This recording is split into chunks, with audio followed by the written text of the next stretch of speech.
at the top of the hill. I want to welcome everybody out here today for our Gun Rights Across America rally. Gun Rights Across America is a citizen-led grassroots effort to protect and promote the Second Amendment on a local, state, and federal level. Our goal is to educate citizens and elected officials regarding the Second Amendment, gun rights, and firearms in order to preserve our freedoms and liberties in the United States. We will make the public aware of laws or regulations that infringe on our right to bear arms.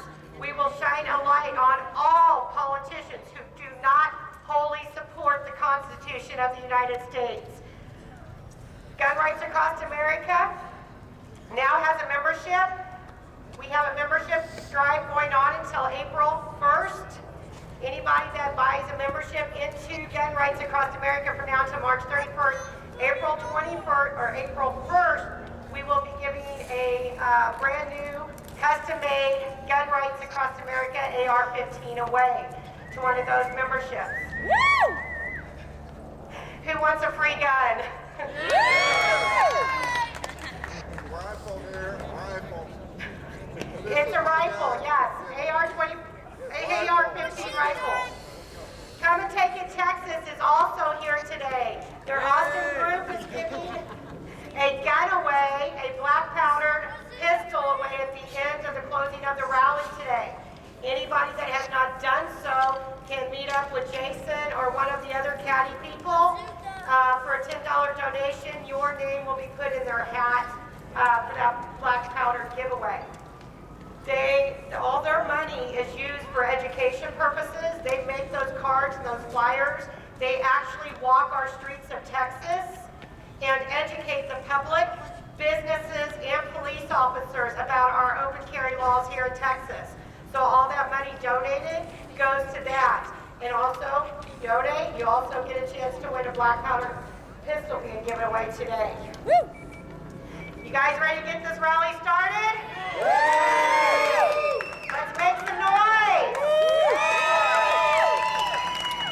We're going to start today with an invocation by Pastor James Bertine, God's Grace and Mercy Church. Please give us a warm welcome to Pastor James.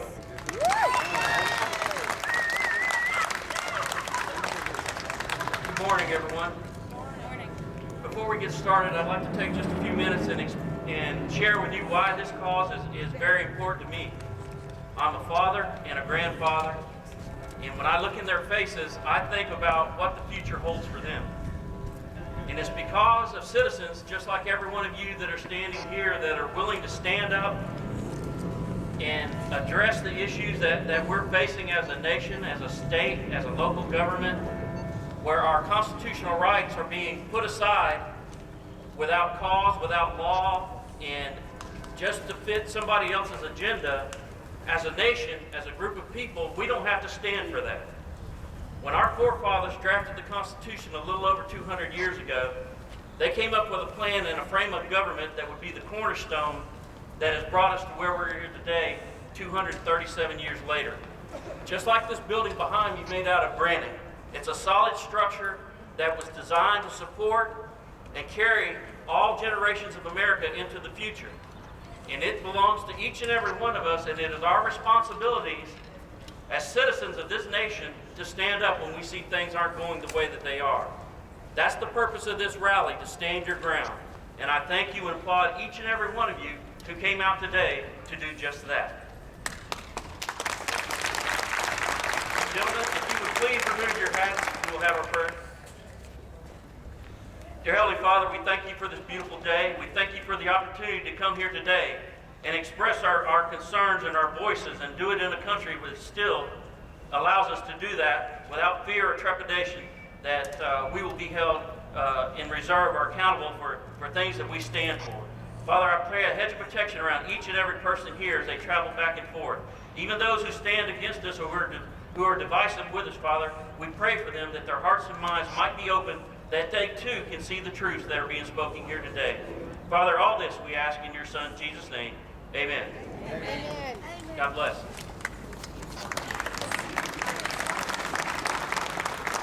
Don't put those hats back on yet, guys and gals.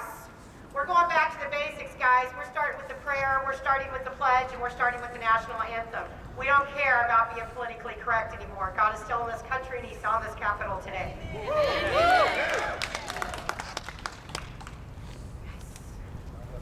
We're going to have the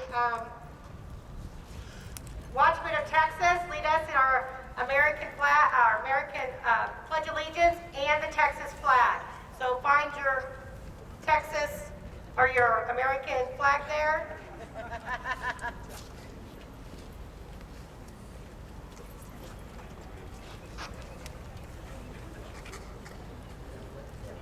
Pledge allegiance to the flag of the United States of America and to the republic for which it stands, one nation, under God, indivisible, with liberty and justice for all.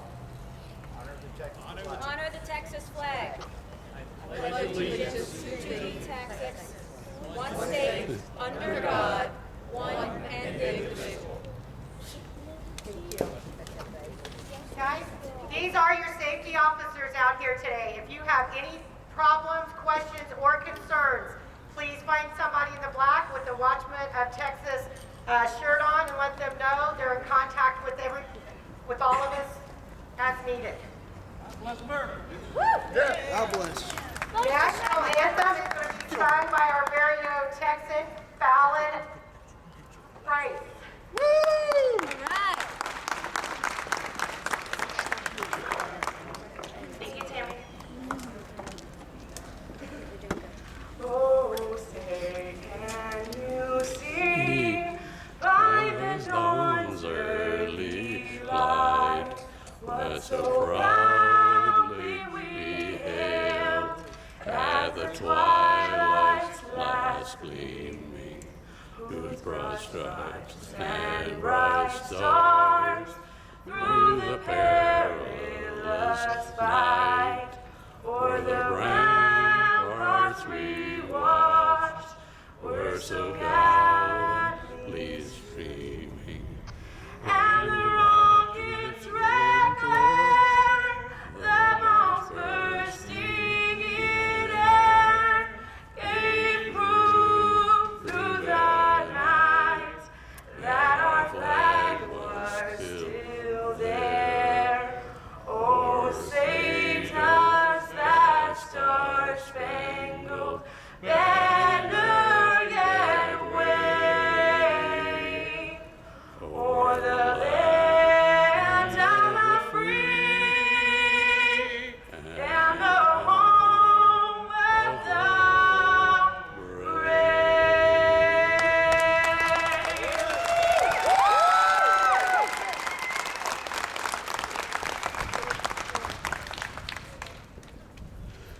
Are we still here to make some noise, Texas? Our very first distinguished speaker served as the 29th governor of New Mexico from 1995 to 2003 as a member of the Republican Party and was the Libertarian Party nominee for President of the United States in the 2012 election. Please give a big, warm Texas welcome to Mr. Gary Johnson.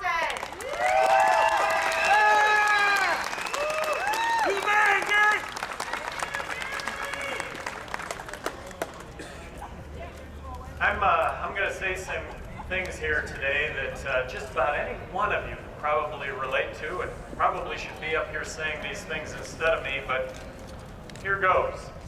I grew up around guns. I grew up in South Dakota where hunting was the pastime. Ducks, geese, pheasants.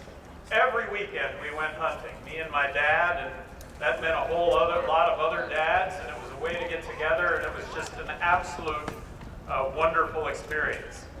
I was the best wounded pheasant chaser of the whole group, something I took pride in. You know, at age 7, I think I was given my first BB gun, and I can't even begin to tell you how many times I shot that darn thing, and I could have hit a pea at 30 yards. I mean, I knew the arc of that BB, and I could see it, and that was the life that I lived. I understood gun safety also. Inadvertently pointing your gun at somebody else was absolutely unacceptable. And my dad used to say, anybody in the group points a gun at you, meaning inadvertently, you let them know right away. And occasionally I would do that. And there was never an issue about that. Sorry, you know, sorry. We understood that. That was the life that we lived. Gun safety courses were something that were offered in school, in the Boy Scouts. I moved to Albuquerque when I was 13. I soon found myself hunting quail in the foothills of Albuquerque with my new buddies. After quail hunting one day, I remember being back at the home of one of my really good friends, and we'd all just gone hunting, and his older brother picks up the shotgun, and he starts pointing at guys in the room. And I came unglued. Stop pointing that gun. You know, it could be loaded. And he starts going boom, boom, boom. You think he said that I would point a loaded gun at anybody? And he's pointing the gun at all of us in the room. You think I would point a loaded gun? And of course, then he takes the pump, and out of the chamber comes a shell along with about 4 other shells. Well, fast forward, 1994. I'm running for governor, and I'm asked about concealed carry. And I really didn't understand it. Well, explain it. What's it all about? Well, the notion that people could carry concealed weapons, and that there would be less crime because if you take a parking lot assault, maybe that parking lot assault or robbery or purse snatching isn't going to take place because of who's watching and might be armed.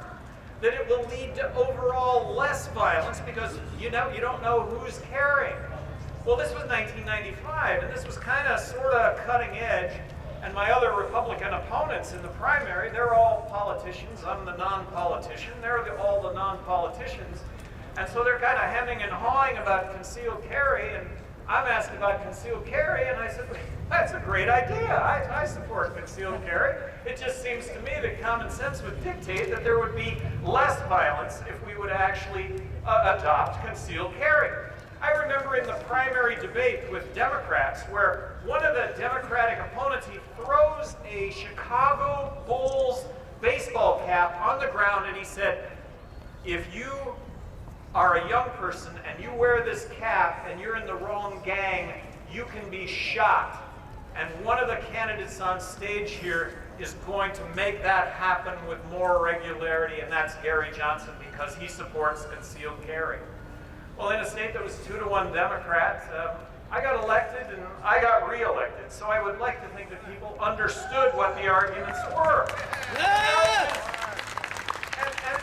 I know you get into these arguments all the time, but very simply, if guns are outlawed, only outlaws are going to have guns. And then there's the Second Amendment to the Constitution. Why are we even having this discussion in the first place when the right to bear arms is constitutionally guaranteed?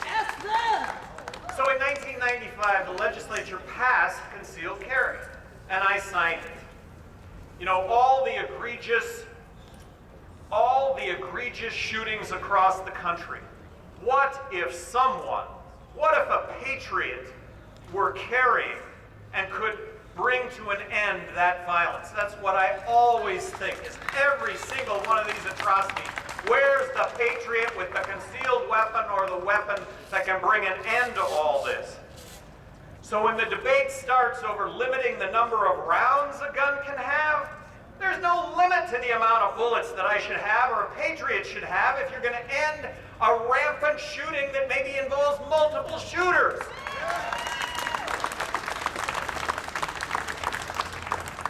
Limit the number of bullets that you can fire, and only criminals will have unlimited firepower.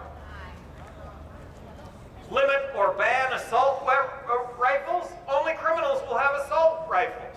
Now I know you're thinking, well, no, not just assault, not just criminals will have assault rifles or unlimited ammunition. The government will have assault rifles and unlimited ammunition. And let's not forget why the Second Amendment was written in the first place. It was to protect us against an overreaching government, a government that had full power.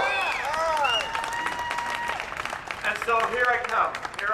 Oh, remember the California case where, so I'm the one that's out there right now defending this notion of, well, gee, should you be allowed to then own a tank? Well, let's take the most egregious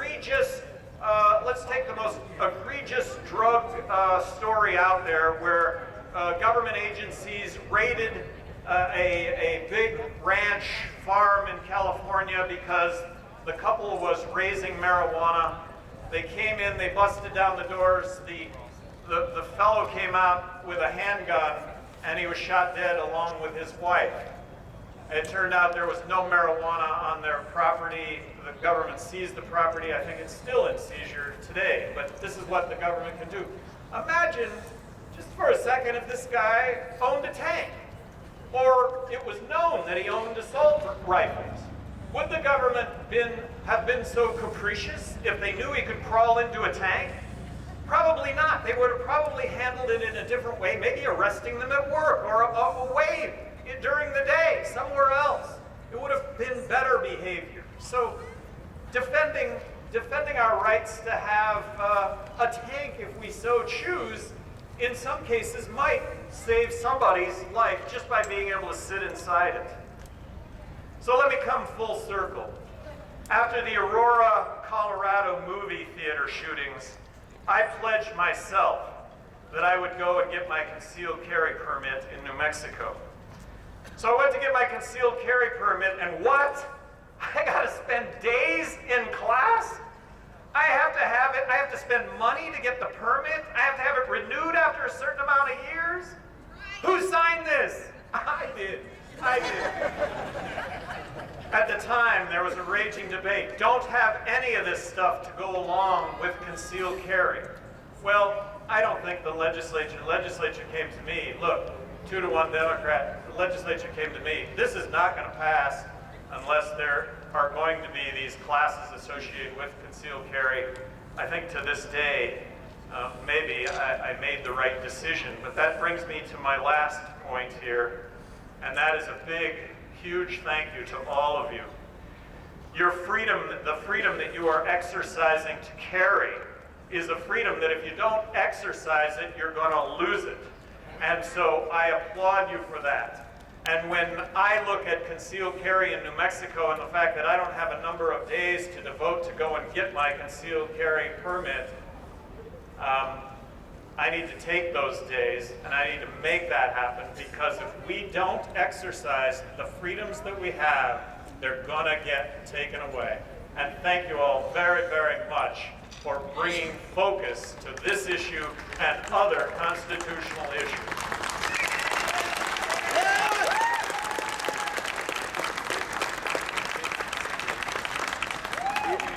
Don't stop. Let's go, Texas. Let's make some noise. We need the RCT down on the street corner to hear us. Let's give them a shout.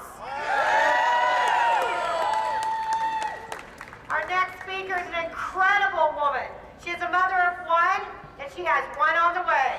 Shannon is the Vice President of Gun Rights Across America and has been with us since the very beginning. She lives right here in Texas, and she's known in our society as a Second Amendment enforcer. Please give a big welcome to Miss Shannon Montague.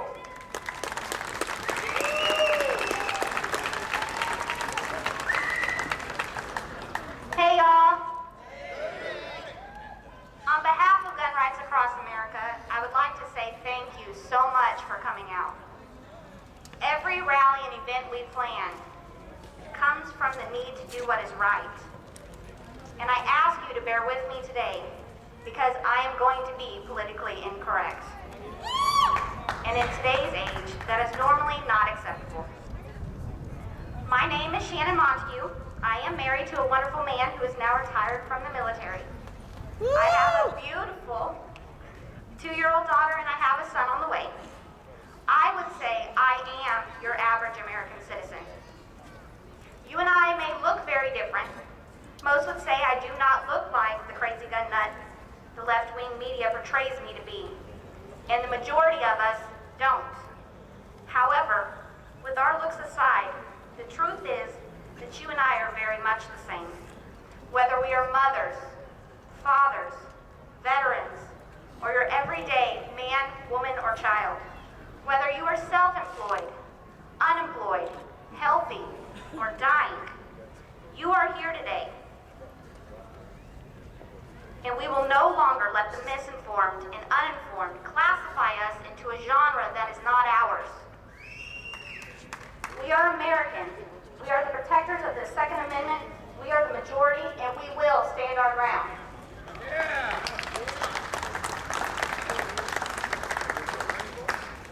Now, assuming you and I are here today for the same reason, you are as fed up as I am with the government trampling on our natural-born rights. You are here because you give a damn. You woke up this morning and said, I don't have to sit back and watch this happen. I will make a stand. A few of you might be asking yourself why you're here. And if that is the case, let me remind you. You are here because it is your right to lawfully defend your family and yourself without fear of prosecution. You are here because you know that bogus laws are not going to keep guns out of the criminals' hands or keep our children safe. You are here because your children and my children need to know that there are good people and there are bad people, and you can't scold one group for the actions of another. You are here because you are the last defense for our country against a tyrannical government. Lastly, you are here because of those who gave their lives to protect the very freedoms that are being trampled on today. Freedoms do not die overnight, but our rights are being trampled on every day. Gun control is a dangerous calamity designed to entice those who hope to regulate so-called dangerous law-abiding citizens, stop human nature, and save the world. Yet gun control is blind to common sense, and our children and loved ones are paying the price. Gun control says you may no longer defend your life or the life of another. Gun control says that it's okay for a criminal to be boundaryless, while the law-abiding citizen is left defenseless. We protect our money with firearms. We protect our mighty politicians with firearms. And sometimes we even protect the gun control crowd themselves. But gun control says no to protecting our children, ourselves, and our loved ones. Lately, the gun control crowd has been playing a dangerous game of Constitution makeover. We see this happening every day. The uninformed voter relies on the media. The media feeds on the drama. The drama is produced by the attention-seeking criminals. And we all know criminals don't follow laws. Meanwhile, the Constitution is being analyzed and criticized for doing its job in protecting the country's citizens. So whose fault is it? Who's to blame for this mess? The majority of us would say, I know exactly who is to blame. And the old game of finger pointing starts again. The cycle is endless, and the gun control crowd relies on it.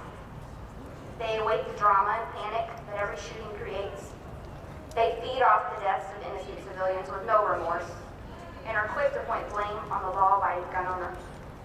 Meanwhile, the criminals are glorified by the media to boost ratings and paranoia. We are trapped in a repeating cycle, and sadly, more and more of us stop paying attention. Fewer of us vote, and fewer of us stand our ground. We are not criminals using a tool to cause harm. We are not the gang members who run rampant in cities across this nation, nor are we the numb-minded people who make the threats against others when our views are not shared. Today, like last year, acts as a wake-up call for many of us. We are not fighting this battle alone. The person next to you today is here with you. Unless, of course, you are unlucky and you got stuck to the one gun control lobbyist in attendance, which to me would be kind of ironic, since the gun control crowd pushes the idea that all gun owners are dangerous, reckless, and irresponsible members of society. But if that were true, the gun control crowd wouldn't feel safe enough to show up for a rally for the Second Amendment, would they?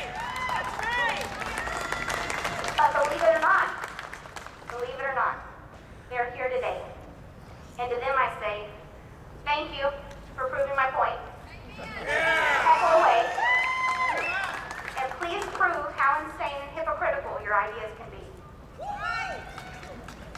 Gun rights across America started off because one man had enough and decided to do something about it. Not for fame or money, but for the rights of the American people. I assume he still feels a lot like I do. Our state coordinators do, and you do. More Americans need to get back to having a spine. No more of this hypothetical BS. You either have rights or you don't. There is no need for a gray area in between. There is no lightly treading on the Constitution. Simply, don't tread on me. You stand for what you believe in, you respect those who have given all to defend those beliefs, and you don't give power to those who seek to change the United States into something other than a constitutional republic. You go out and you get involved. You vote and you make a stand, just like you were doing today. You educate the uninformed so that they may make a valid decision for themselves. You remind everyone that the voice of one patriot is louder than any tyrant. We all know the opposition cheats and lies, and sadly, a few of our own have walked the same path and have shown they are truly not on the side of the Constitution and therefore not fit to represent us. Struggles are all around us. Weekday voting, fraudulent votes, and lying politicians give the opposition even more of an advantage. The opposition preys on the uninformed voter and ignores facts for the sake of a vote. These are obstacles that we need to overcome now. As more and more of us make a stand against this ridiculous and dangerous gun grab, the more and more people wake up and join our fight. People are realizing that our government is infected with tyrants, uninformed lobbyists, and those trying to make an extra buck, no matter the cost to the American people. The fight for our Second Amendment is here now, and it's not what most people seem to think. It is not an all-out, guns-drawn, battlefield showdown. It's not at that point. It's a political battle, and the ammo you are given is your vote. Whether you fight to open carry, conceal carry, or fight for the right to choose, they're coming for your right to bear arms. Let loose that ammo. Let loose your vote. Not every politician is going to be able to meet your standards on every playing field. But you should make sure they uphold an oath to the Constitution first and foremost. Electing the right politicians into office will win this fight. Our families deserve a free country, and the freedom our men and women in uniform have bled and died for. Our need to defend our lives cannot be muted, and our freedom should never be trampled upon. I end my time with you today with the challenge to question everything, to not back down, and to continue fighting infringement with gun rights across America. Thank you.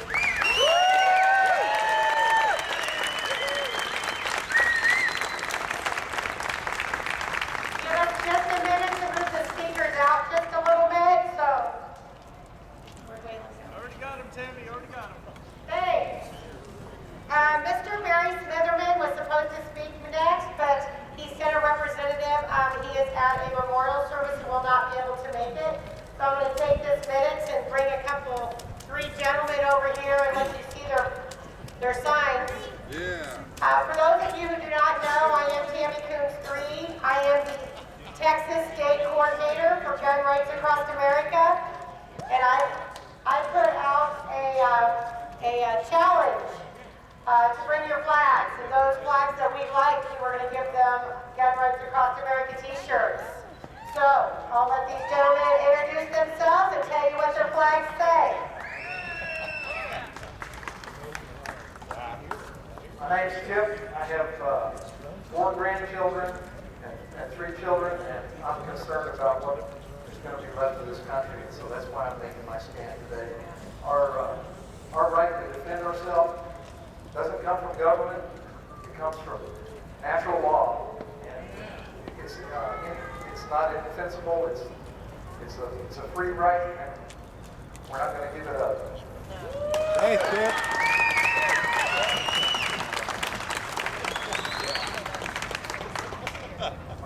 I'm not British. I came out here and I think our liberty is in jeopardy.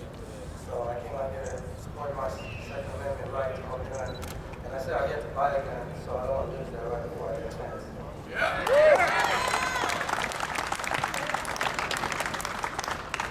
My name is Greene. I'm from Austin, Texas. I have an 18-year-old daughter. I'm just here to make sure that she enjoys the same rights and freedom that I've enjoyed all my life. That's right.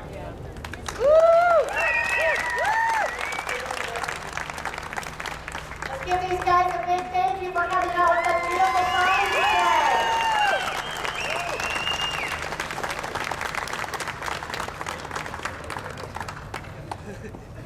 Is Texas still awake? Can OCT hear us on the street corner? Come on, guys, where are you at? Our next speaker is an owner and instructor at Central Texas Gunworks here in Austin. He teaches CHL classes. He is also running for Texas State Rep. Please give a big Texas-sized welcome to Michael Cargill.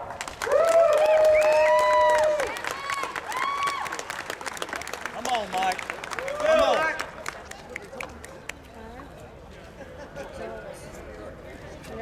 What does it mean to stand your ground?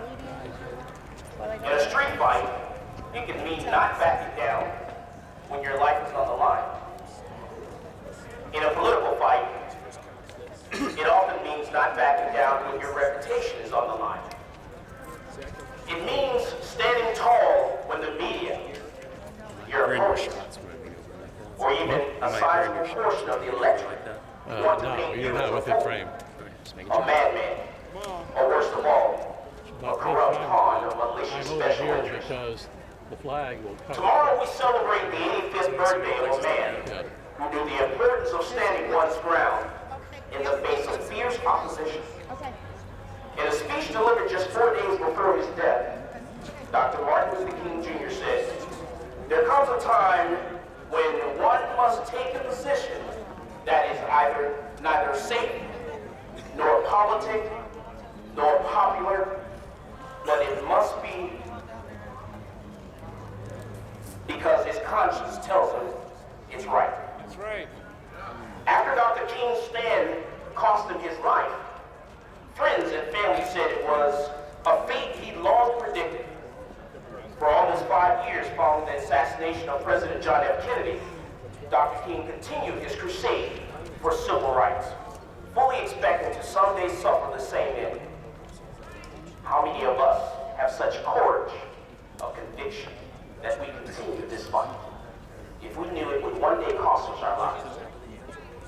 I've heard many owners of guns perhaps imagine some noble last stand like the battles of the Alamo or Thermopylae. Say they fight to the death to preserve their fight to keep and bear arms.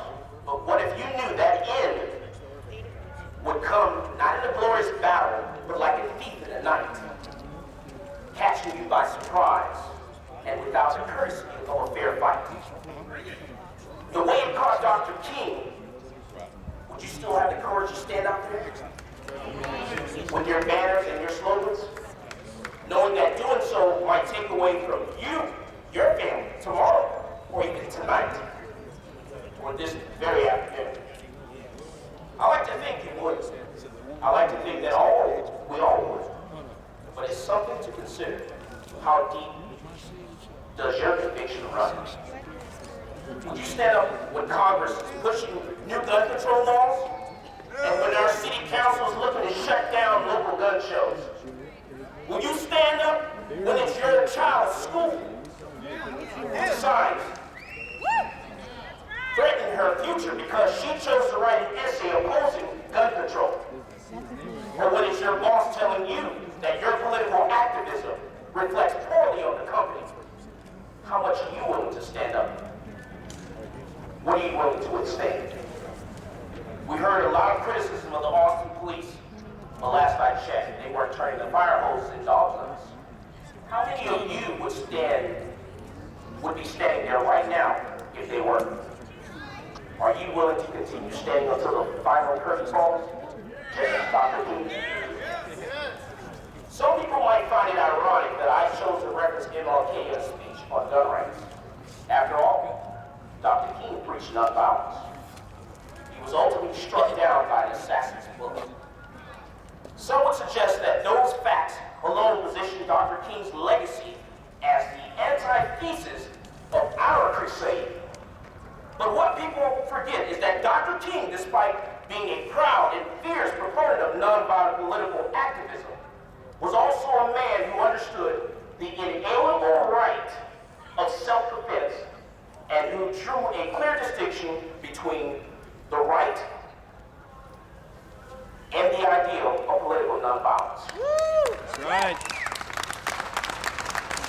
In his 1967 book, Where Do We Go From Here?, Dr. King laminated the fact that some people had misinterpreted his call for nonviolence as just a suggestion that they would or they should not protect themselves at their homes from attack.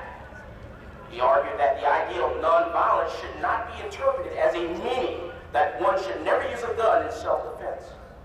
And he pointed out the right of self-defense is a right guaranteed through the ages of common law. That's right. That's right. Now, another famous preacher of nonviolence, Mahatma Gandhi, expressed a similar sentiment.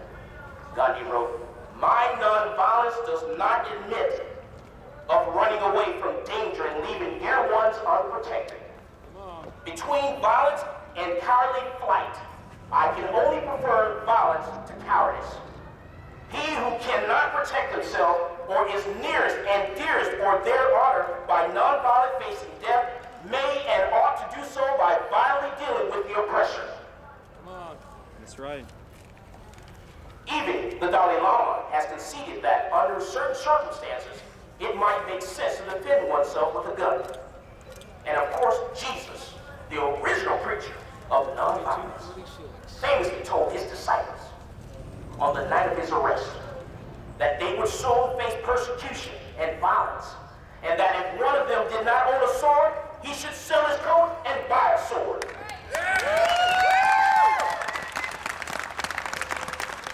Dr. King, Gandhi, the Dalai Lama, and Jesus cannot be dismissed as gun nuts. And only someone with a grave misunderstanding of history would consider them paranoid or fearful persons. These were wise, learned men with profound understanding of the world around them. These men who had the courage to face prison and even death, nor for their convictions, were never so naive as to think that all the evils of the world could overcome with smiles and good intentions. They understood and accepted the need for self-defense in an imperfect world. Now, unfortunately, we now find ourselves surrounded by politicians and activists who do not understand this need. They tell us that, well, you know, the needs of many outweigh the individual need to protect oneself and one's family. To them I say that the great minds and the great leaders of our past disagreed with this sentiment, and that tomorrow, when you're neither enjoying your day off from work or cursing the fact that the mail did not run, I hope you'll remember that Dr. Martin Luther King Jr., the quintessential preacher of nonviolence, disagreed with that sentiment. He willingly sacrificed his own life, but never suggested that you should be prohibited from defending yours. My name is Michael Cargill, and I say come and take it. I dare you.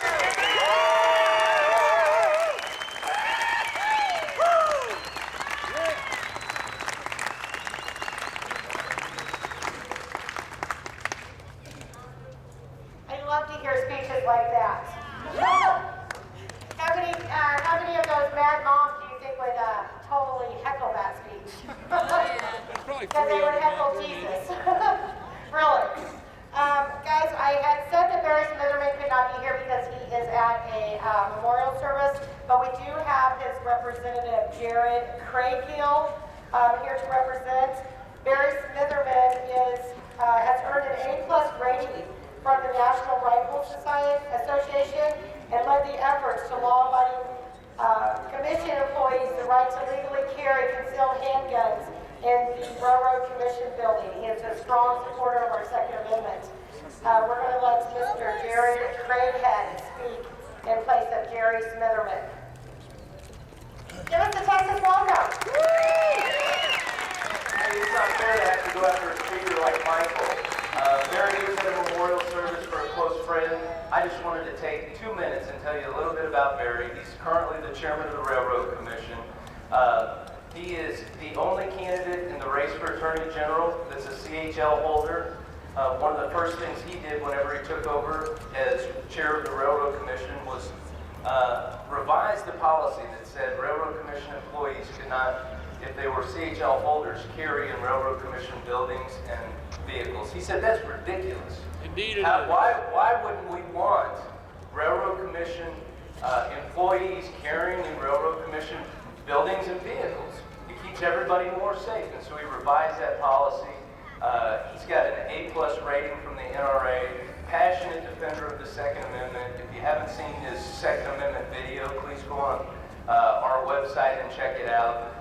He was at the Let's Roll rally just a month or so ago and appreciated that. Got to see many of you then. And so we're passing out these Texas Tough handouts, give you some more information on Barry Smitherman. He'd appreciate your support, and I'm sure we'll see many of you in the weeks leading up to the election. Thanks for letting me speak for a few minutes. Appreciate it. God bless.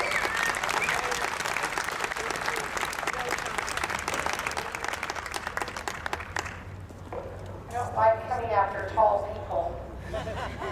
Okay, guys, our next speaker is the true reason why we are here today.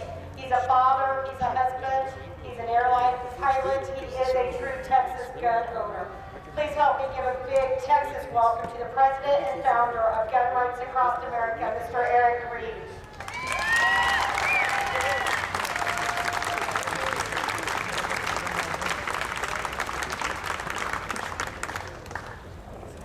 What's going on, Austin?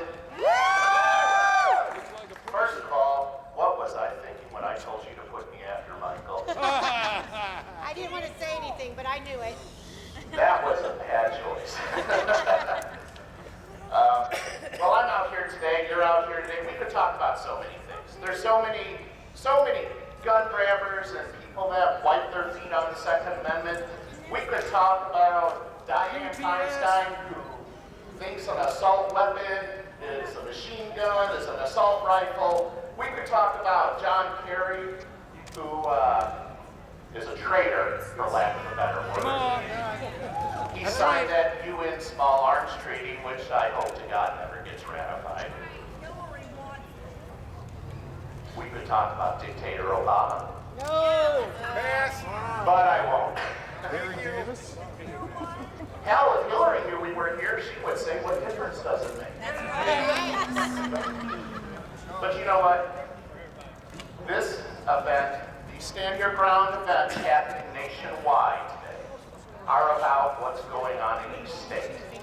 And right now, in Texas, unless you've been living in a cave, you know that there's a big open carry battle that's waging on. Now, many people who have a CHL would say, why would you want to open carry? I have a CHL. The reason is because it's a damn right. And the Constitution says you can. Now, there's been many arrests that have taken place in Texas. DPS has arrested many individuals, Beaumont Police, the list goes on and on, Temple Police. And every time these arrests happen, it angers us. It really does. But our battle is not actually with the Leos. It's not with DPS. Our battle is in this building right behind me. And last session, HB 700 died in committee. That was the open carry bill. That should have been passed, and it wasn't. So now here we are, once again stripped of our rights.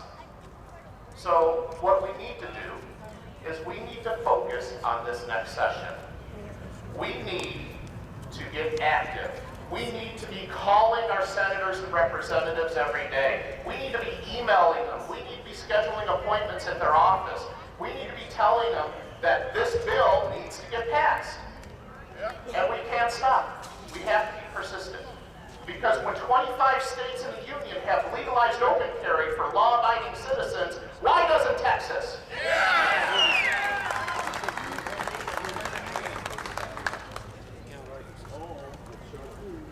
So, I don't want to ramble on too long because there's many other speakers that I want to also make sure to have time to speak. But the midterm elections, I just want to touch on this for just 1 second. These 2014 midterm elections are probably the most important elections that we'll probably see in our lifetime up to this point. There are people running in this state that need to be in this building. Yes. Like Michael Cargill. That's right. Like Pastor Terry Holcomb. Yes. These are the men that I want fighting for my rights. These are the men that we need in this building. So when the elections come around, please don't take it for granted that everybody else is going to go vote. Because conservatives do that all the time. We can't take it for granted. Get your butt out and vote.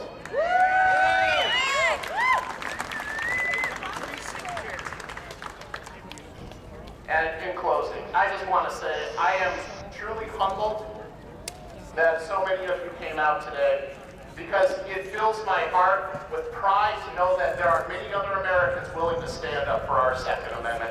Thank you. God bless America and God bless Texas.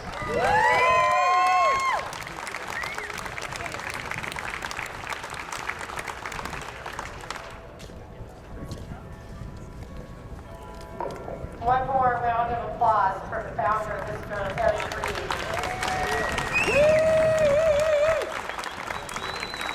Our next speaker is again one of our Texas own.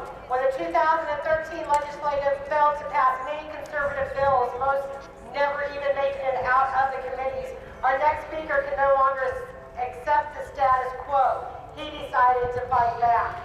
He has started a campaign to take the House back. Please help me welcome, running for Texas State Representative, Mr. Terry Holcomb.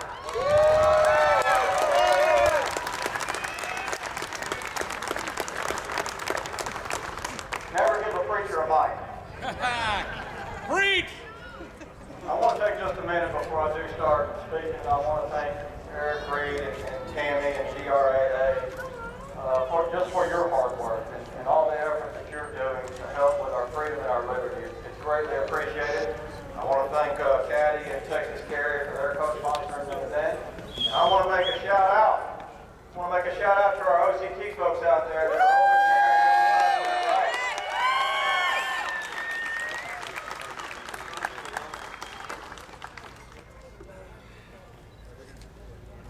I was wondering what I was going to say to this group. I thought that I might have a campaign speech since I am running for office.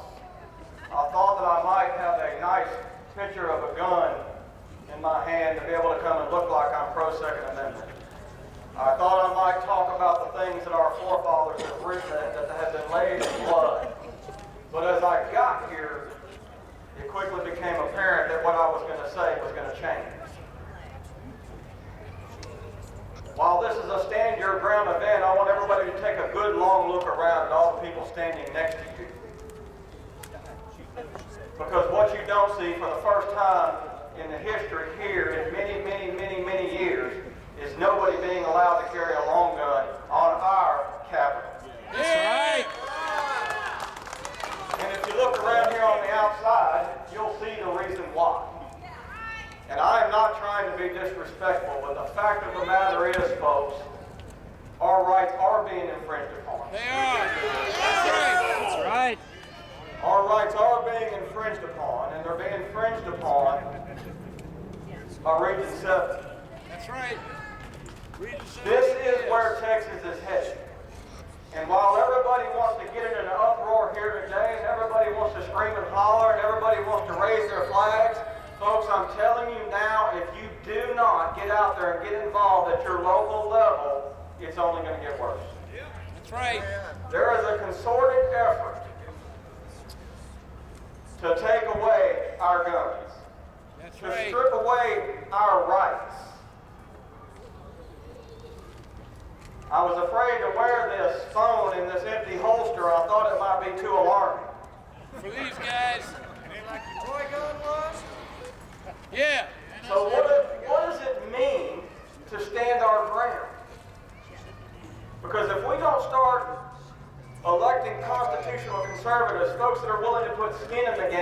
of saying they're pro-Second Amendment, actually getting out there and exercising that right, all these politicians come to these events, and I never see one of them open carrying with me.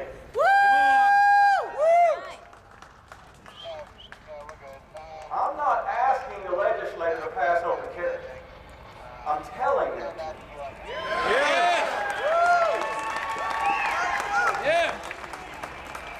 The reason that we're open carrying our long guns across Texas today is because Joe Strauss allowed 5 good Second Amendment bills to die in Democrat-controlled committees. And we told them then, if you do not pass open carry, that we were going to put on our AR-15s and we were going to start walking around our cities and we are going to exercise our rights whether you like it or not. The message is clear. If you want us to put up our AR-15s, then pass open carry. That's it. I'm not going to take Rachel's thunder. She's going to be talking about what y'all can do here at the legislature. But folks, you need to get out there and make sure you understand who you're voting for. You need to take people with you to the polls to vote. We need to elect constitutional candidates that are willing to put skin in the game. You don't know how hard it was for me not to walk onto these Capitol grounds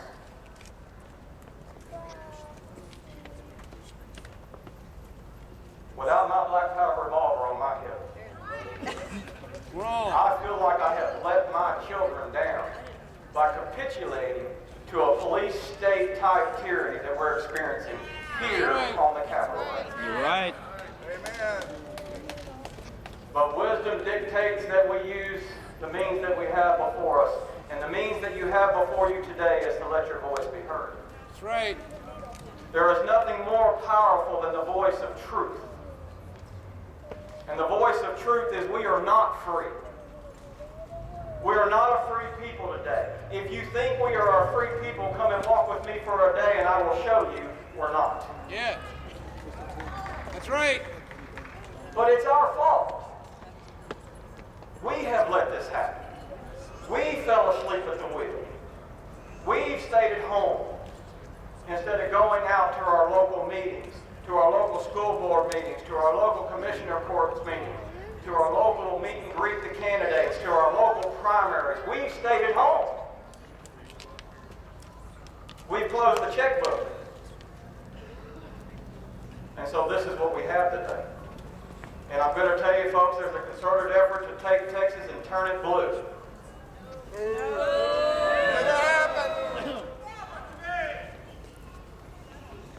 I think I'm going to send a letter up to both the RNC and the DNC in the next election and tell them that they're not allowed to paint Texas red, they need to paint it purple.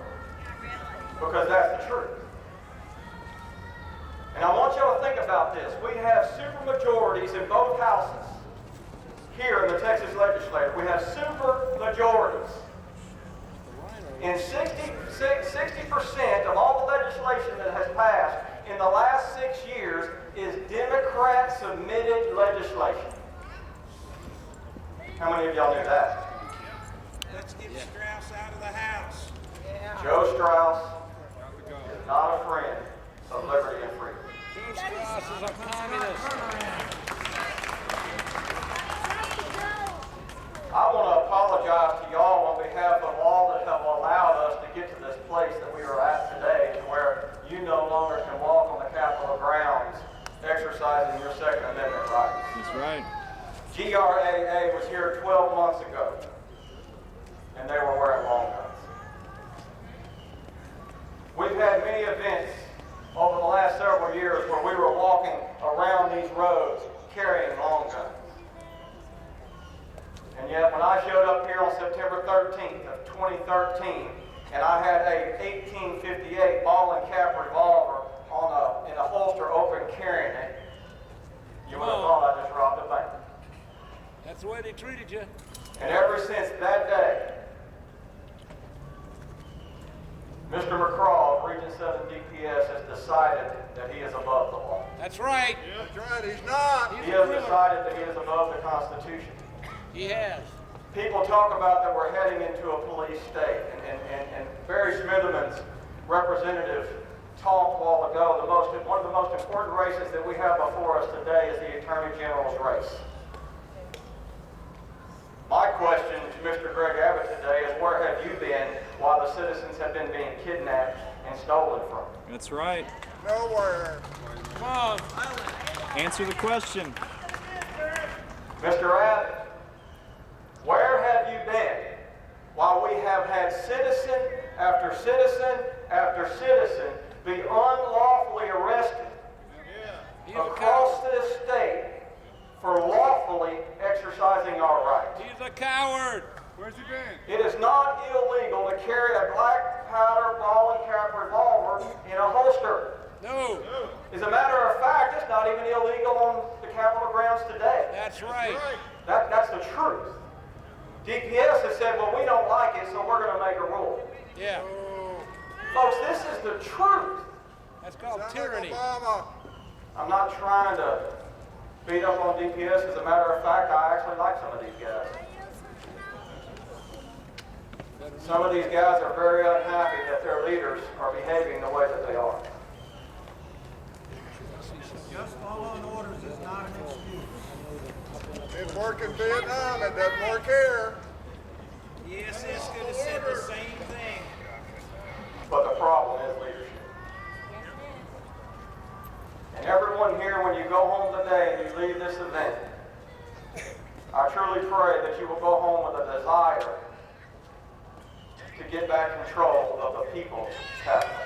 Come on. Yeah.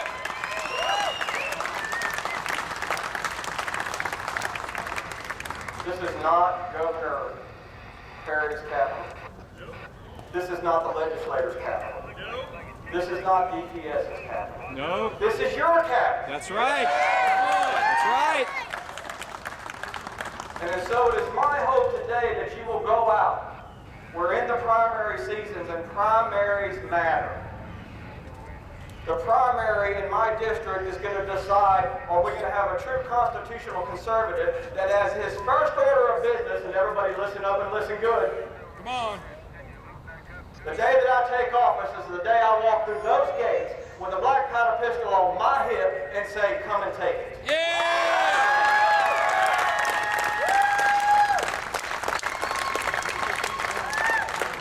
There's a saying that I have. I'm your Huckleberry. And I promise you I will do that. I will put skin in the game. I will put skin in the game for my district and those that I serve, but I will also put district for every true freedom-loving, liberty-minded American that is ready to stand up and take a stand for our rights being violated. Will you join me? Thank you.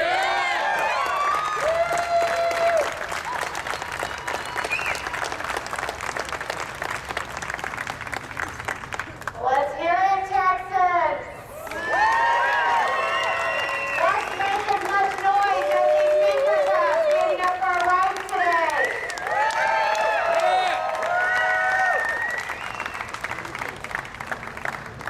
Need to say a couple thank yous. We have several groups out sponsoring us today, joined our madness here. We call this our insane family. And we're the truly sane ones here. We need to thank God's Grace and Mercy Church for our invocation today.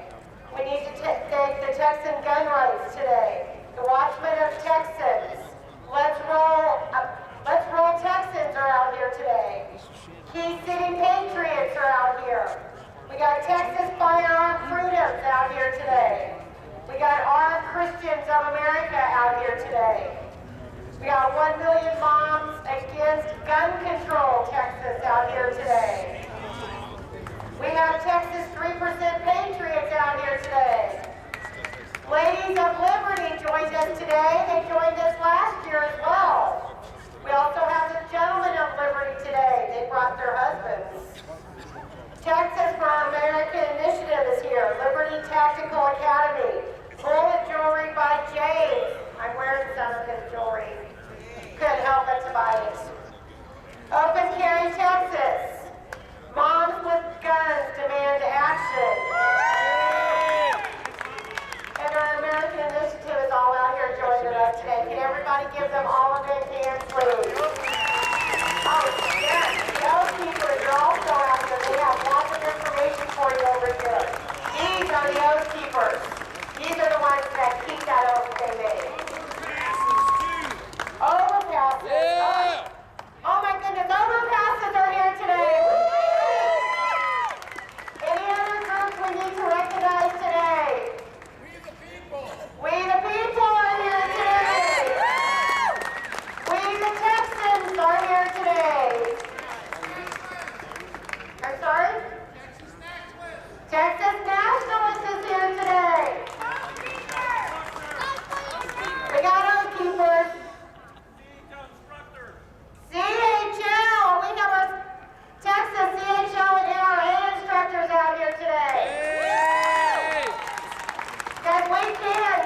conceal and carry on the ground. Peaceful Streets Project. I'm sorry? Peaceful Streets Project. Peaceful Streets Project. Woo! That's because we're a bunch of law-abiding citizens, correct? Yeah. Because we are OCT state on the sidewalk outside, because we are law-abiding citizens. We know how to obey the laws. It's funny because I've been doing this we've been trying to get this together for a couple months now. And I put up a post saying that I'm going to be in Austin tomorrow for this rally. And I had a friend send me an email and say, Tammy, please be careful. There's people out there with guns. And I laughed and I sent an email back and said, are you kidding me? Have you ever seen a mass shooting at a gun show or a gun rally? I said, because this is not a gun-free zone. That's right. They may pop off a shot, but I have 200 people around me that's going to fire back. Come on. So it's only declared a mass shooting if 3 or more people die. So it's going to be one of us and 50 of us shooting him. So that's not a mass shooting.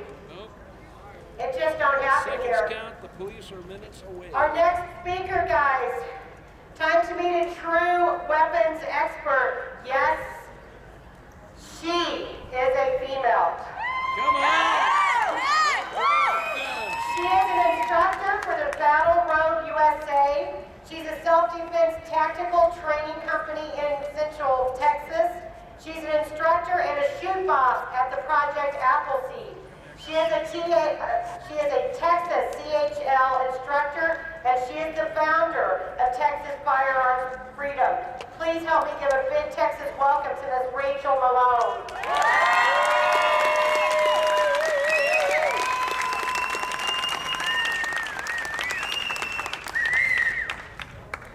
Being here today reminds me of last year. Last year, January of 2013, we were all so optimistic. We thought Texas was finally going to get open carry, because we all understand that Texas is far behind the curve, but we were hoping. We had great optimism. We thought that Texas was going to lead the way with other firearms bills too. There were some great bills that were filed, and it was my pleasure and my honor to be here at the Capitol testifying on those bills, supporting those bills. We were all highly disappointed and discouraged when those bills died. Joe Strauss. Not only open carry, also firearms protection, interstate firearms protection for firearms manufacturers here in Texas, school carry that would have allowed us to carry our firearms, carry our concealed weapons, our handguns, onto school property, which is a place where we need self-defense. That's right. And those bills, ladies and gentlemen, they failed. They died under the picket fence, under the House controlled by Speaker Joe Strauss. Rhinos. Did you know that the Texas legislature invited the entire state of Texas to come to the Capitol on a specific day and to let them know what we thought about open carry? Did you know that you could have walked into this Capitol on that day, on March 14th, 2013, you could have found a computer kiosk. You could have registered your opinion. You could have checked the box that said, yes, I support open carry. Your name and your information and your opinion would have been reported that, yes, you were one of those ones who would stand up for open carry, for campus carry, for firearms protection. You were invited to go and stand before the committee, before Joe Pickett's committee. Anyone, everyone in the state of Texas had that invitation. Do you know how many showed up that day? There were actually 40 individuals who came and registered their opinion in support of open carry. 14 of those stayed to the end of the hearing and had the opportunity to testify before the committee. I was one of those. I was there that day, and I was glad to be there that day. But you know what? It's not enough. We need more for next time. That's right. I've talked with so many people who say, well, we didn't know. We didn't know that you could go and talk to the committee. There are many of y'all who did call your representatives, call the committee, and I applaud you for that, and I thank you for that, and I am very grateful for that. But there are many of of y'all who did not know at the time that you couldn't come. And guess what? I understand, because 2 years earlier, I didn't know either. I knew there was an open carry bill up because in 2011 that bill was filed. And I just figured all the grassroots activists who were used to doing this kind of thing, they would do the job because they know how to do it right. And so I figured I'd let them do what they did best, and I'd just sit and wait for it to happen, and then I would go clothes shopping without having to worry about how it was going to be concealed. Well, as it happened, that bill died, and I was mad. I was very upset. But I was mad at myself because I knew I hadn't done everything I could for that bill to pass. I sat and waited for somebody else to do my job. And so right there, I vowed that I was going to do everything I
on voting day, on election day, after the polls close at your polling location, you can show up and be a delegate to your precinct convention.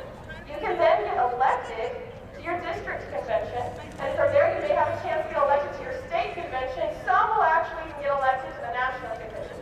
Now, why does this matter? Because aren't a lot of us really tired of what happens in the parties, right? Yeah. So why does it matter? Why would we want to be involved in this way? Let me tell you. Do you know what that gives you a chance to do? It gives you a chance to have a lot of control, a lot of voice over the party platform.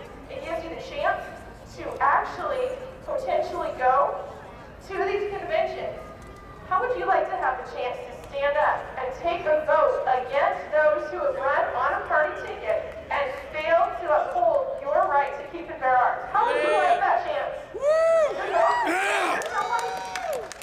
I would like that chance. I want all of you all to have that chance. That's why we need to be involved. That's why you need to go on voting day. You're not done yet. You need to vote and you need to go to your precinct convention. We plan to have training in every Texas county to help you understand how you can make your voice heard in that way. If you'd like to be involved in this, make sure you sign up for our email list at texasfirearmsfreedom.com.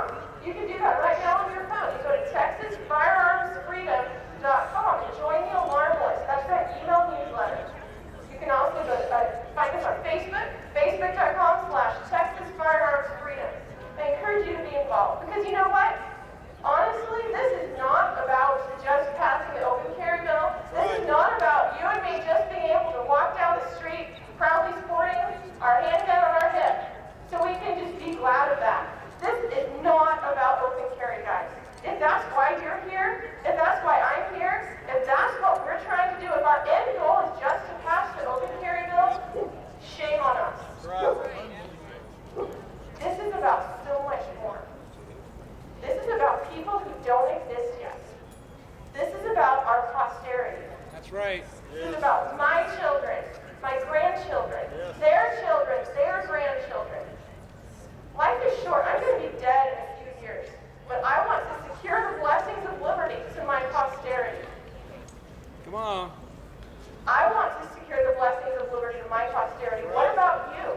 What about your posterity? Is that what you're doing? Are you working for liberty today? Are you ready to stand for liberty? Are you with me on this? Yes.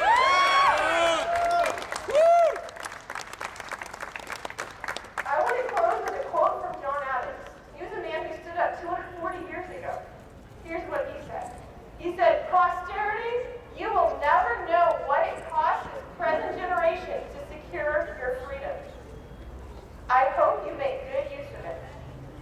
If you do not, I shall repent in heaven that ever I took such pains to preserve it." So what about it, Patriots? Are you ready to make good use of that freedom? Yeah!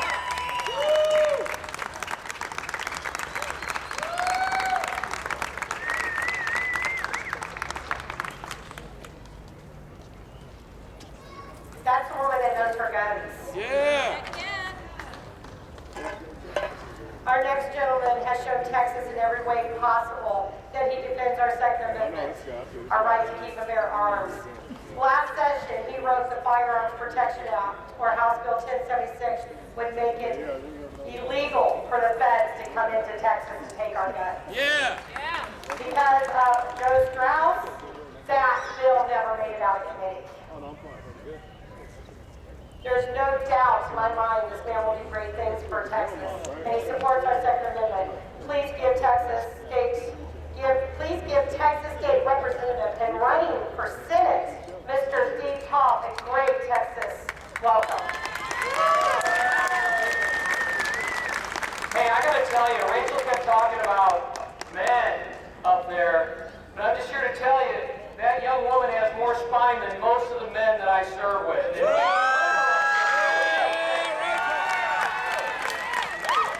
Those are the kind of people that we need to send to Austin. I was going to talk to you about the egregious behavior, what's going on in Washington with a failed Supreme Court justice by the name of John Roberts and how he needs to find another job. I was going to talk to you about the egregious behavior of this president, who's more of a tyrannical dictator than he is a president. How many times he's sick and tired of hearing, if Congress does not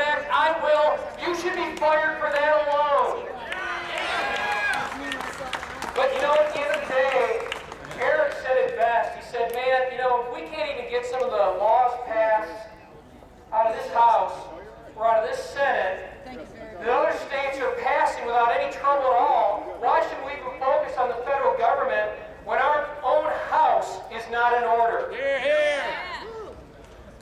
As it was discussed earlier, we actually did pass the Firearms Protection Act out of the House. It passed with a supermajority, but the Speaker made sure that that bill did not get out of committee until it was too late to make it through the Senate. Senator Paxton, who's here and is a candidate for Attorney General, carried the bill in the Senate, but again, because of Strauss, we had no time to get it through the Senate. He carefully made sure that the firearms Saturday was moved so late in the session that we could not get any of these bills out. There you go. They want to cover themselves and say, hey, we got it out of committee. Hey, we passed it out of the House. But the reality is that you did everything you could to run the clock out on it, but so that you could go back home to your voters and say, yes, I voted for the Firearms Protection Act. Yes, I voted for open carry. Yes, I voted for campus carry. But the reality is that you supported Joe Strauss that ultimately killed all of that legislation. Come on. It's wrong. Are you mad? Yeah. Are you willing to do something about it? Yeah. Things have got to change in Texas. Things have got to change dramatically. I talked to a Democrat towards the end of the last special session. We were debating one of the gun bills that did not make it through. And he said, Steve, we had an agreement. We had an agreement, all the Democrats had an agreement up front with the Speaker that there would be no Second Amendment legislation that would pass the 83rd legislative session. Folks, the fix was already in before the votes were cast. We have got to stand up. You know, if the Republicans want to keep Texas from turning blue, they've got to start acting like Republicans and not like Democrats. Amen? That's the problem. I knocked on almost 7,000 doors on my way to victory 2 years ago. And it's, you know, you can say it's anecdotal when you hear it from 2 or 3, but when you heard it from hundreds and hundreds of people that say, Steve, I don't want to turn out and vote because y'all are no different than the Democrats. I'm sick and tired of hearing that. And I'm sick and tired of our party no longer being defined by its values. It's defined by people that do not hold those values, and as a result, good patriots do not turn out and vote. In the moment that we find our roots again as a party, we believe in limited government, and we believe freedom of we the people, people will turn out and vote. But they're not going to until the Republican Party gets back to the values that it once held dear. We are no longer a party of limited government. We are no longer a party of we the people. We're a party of special interests that come into this House and in this Senate and tell people how to vote and tell the Speaker how we should vote. And if we don't, they don't get any money. They don't get any campaign contributions. And when the campaign contributions dry up, all of a sudden, they've won us. And I got to tell you, people sell for this place really cheap. They have a very cheap price on their head. They're willing to do anything for a very small amount of money. We've got to be willing to get folks that are willing to run, that are willing. I stepped away from my business a couple of years ago. I'm not going to be here very long. Hey, Rachel said that she's going to be dead in a few years, and if that's the case, I might not be here another couple of weeks, but we've got to find people that are willing to step up and serve. And you've got to be willing to go home and get active. And you've got to be willing to find out. Don't assume that people are registered to vote. 50% of evangelical Christians in Texas are not registered to vote. And of the 50% that are registered to vote, less than half of them will turn out in the general election, and less than 20% of them will turn out and vote in the primary. You want to keep rhinos out of office? Go vote in the primary. Yes. Get active. Thank you. God bless you. God bless Texas.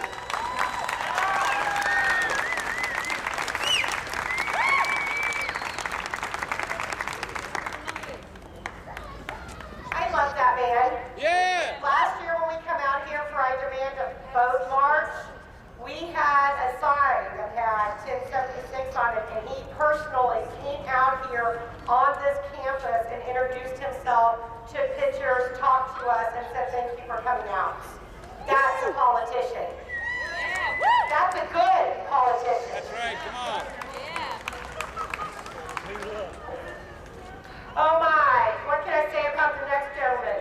We hear him daily on the radio defending our Second Amendment. You've seen him on TV, and you've heard him for years on the Houston radio at AM 700, 950, 1070, and News 92 FM. Today, he opens the news broadcasting every morning on Raging Elephant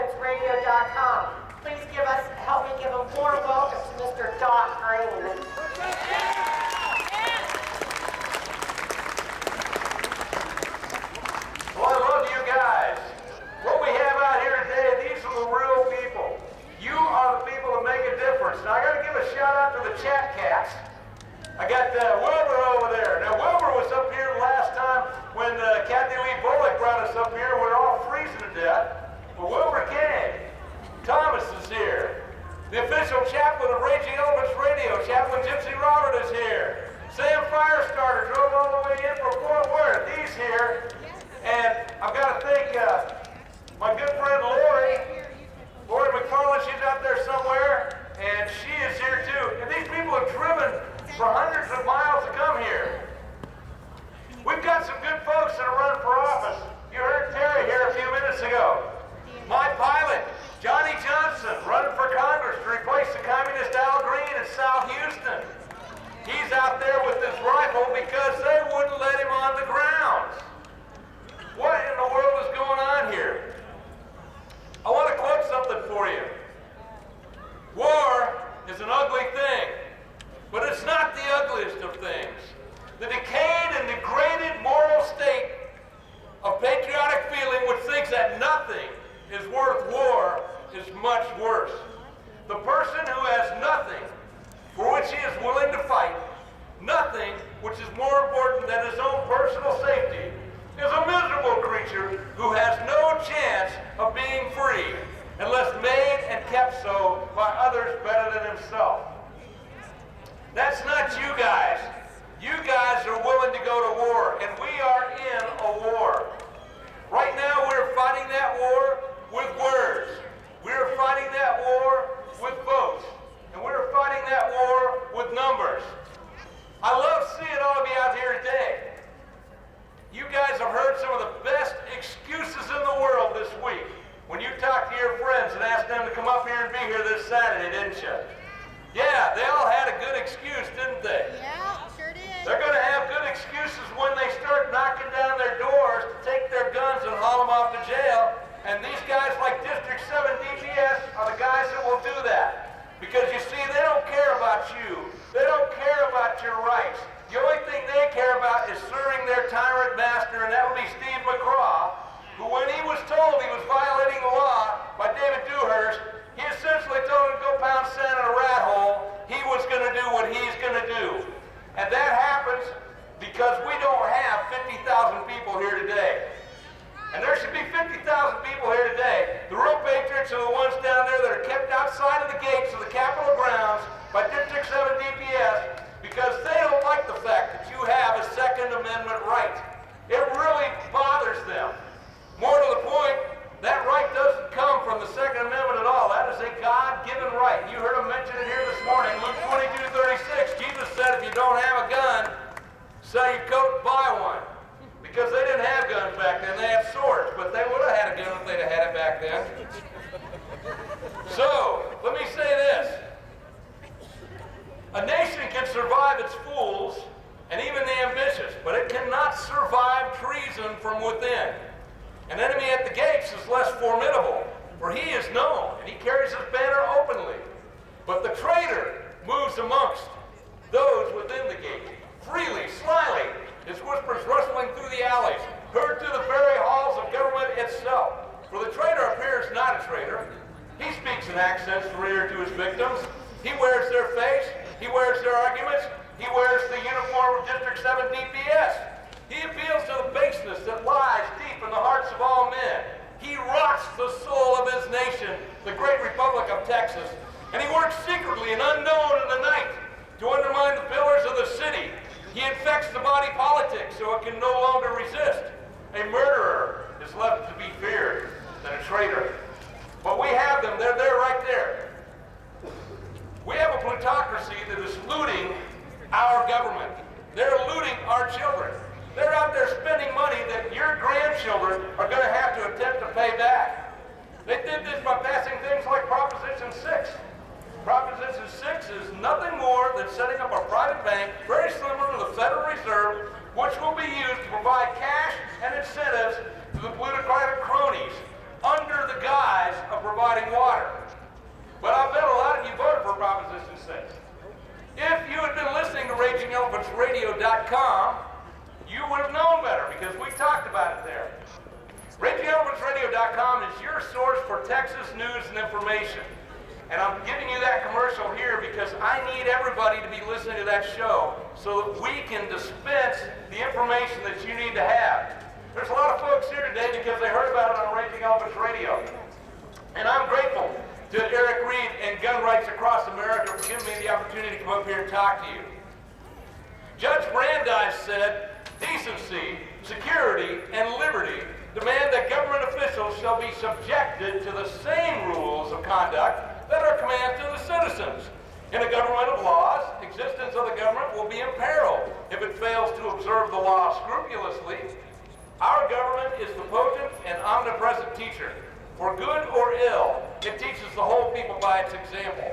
Crime is contagious, and if the government becomes a lawbreaker, District 7 DPS becomes a lawbreaker, it breeds contempt for the law, and it invites every man to become a law unto himself. It invites anarchy. To declare that in the administration of the criminal law, the end justifies the means, to declare that the government may commit crimes in order to secure the conviction of a private criminal will bring terrible retribution. And against this pernicious doctrine, the Supreme Court should resolutely set its face. But that's what we have going on here today. We have District 7 DPS as a law unto themselves. They have no respect for the Constitution of the United States, they have no respect for the Constitution of Texas, and they certainly have no respect for you, the people that write their paycheck. Give me an example. We have something now called the Irmis Doctrine. Anybody here know who Lou Ann Anderson is with Watchdog Wire? She coined that phrase, the Irmis Doctrine. Let me tell you how the Irmis Doctrine works. And C.J. Grisham here can testify to that. The Irmis Doctrine works like this. If a police officer walks up to you, you have to immediately submit to his authority. You are not allowed to question why he is walking up to you. If he chooses to arrest you, you are to present your hands to be handcuffed. You may not ask him any questions. You must get in the squad car. You must go to jail.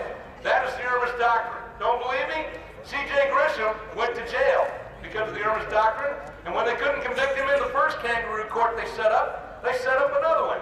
And they brought in a judge from out of town, and they convicted C.J. Grisham of interfering with an officer in the performance of his duty. Now, if you've seen the dash cam video on YouTube, you know that's an absolute lie. But it's absolute proof that we no longer are ruled by law. We now have a police and a judiciary whose entire intent is to subject you to their rule, to have you do exactly what they say. They don't care what the law is. You're not allowed to question it. It's part of a money-making enterprise. They used to call that organized crime. I think that's what I still call it. You know, Section 9 of the Texas State Constitution says the people shall be secure in their persons, houses, papers, and possessions from all unreasonable seizures or searches, and no warrant to search any place or to seize any person or anything shall issue without describing them as near as may be and without probable cause. We had a lady here the other day that was just going to get on a plane right here in Austin. She just happened to have forgotten that she had her handgun in her purse. She was a very intelligent lady. No lady should ever go anywhere in the state of Texas unarmed at any time for any reason. She was exercising her God-given right to protect herself. What happened? Well, they found her gun in her purse. Did they have a warrant to search her? No. Did they have a reason to suspect that she had committed a crime? No. They violated Texas state law, and they did it with our permission, right here. It's happening all over the place. How long are we going to put up with that? How long are we going to accept that? What have we become?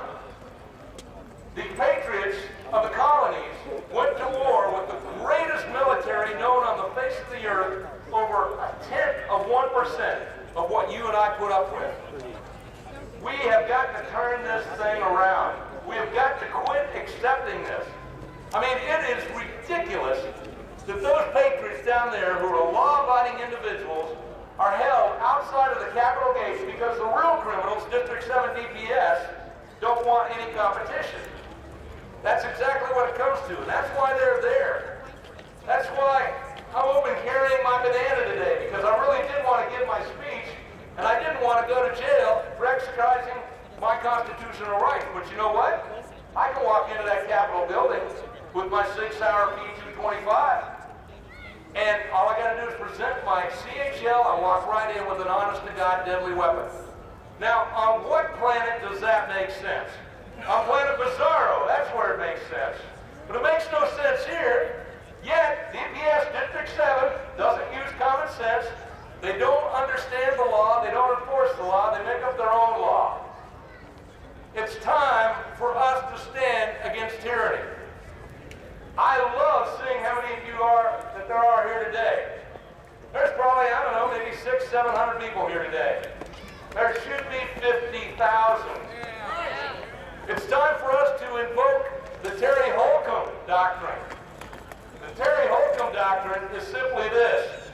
You get your little pinky finger and you stick it in your friend's buttonhole and you eye to eye and you say, we're going to vote when early voting starts on February 18th. You and me and 2 other of our friends. And you're each going to get 3 more people that you're going to stick your finger in their buttonhole, look at them eye to eye, you're going to get their email address, you're going to make sure that they know who they are voting for. And you will tell them, if you dare to vote straight Republican, I will personally slap you. Don't ever, ever again vote straight party ticket. You've got to look at the candidates. And if you listen to my show, I'm going to interview almost everybody that is running for office between now and the election, the full election. This could very well be the year of the libertarian. There are a lot of great libertarian candidates, and they deserve to hear, they deserve your vote, they deserve to at least be heard. I've never been a libertarian before, I was always a Republican, but I voted Republican for 45 years, and look what I got. So it's time to make a change. What used to work doesn't work anymore. We have to do something different. So I just want to thank y'all for listening to my rant today. Let me close with this. God bless you. God bless Texas. And most of all, Texans bless God.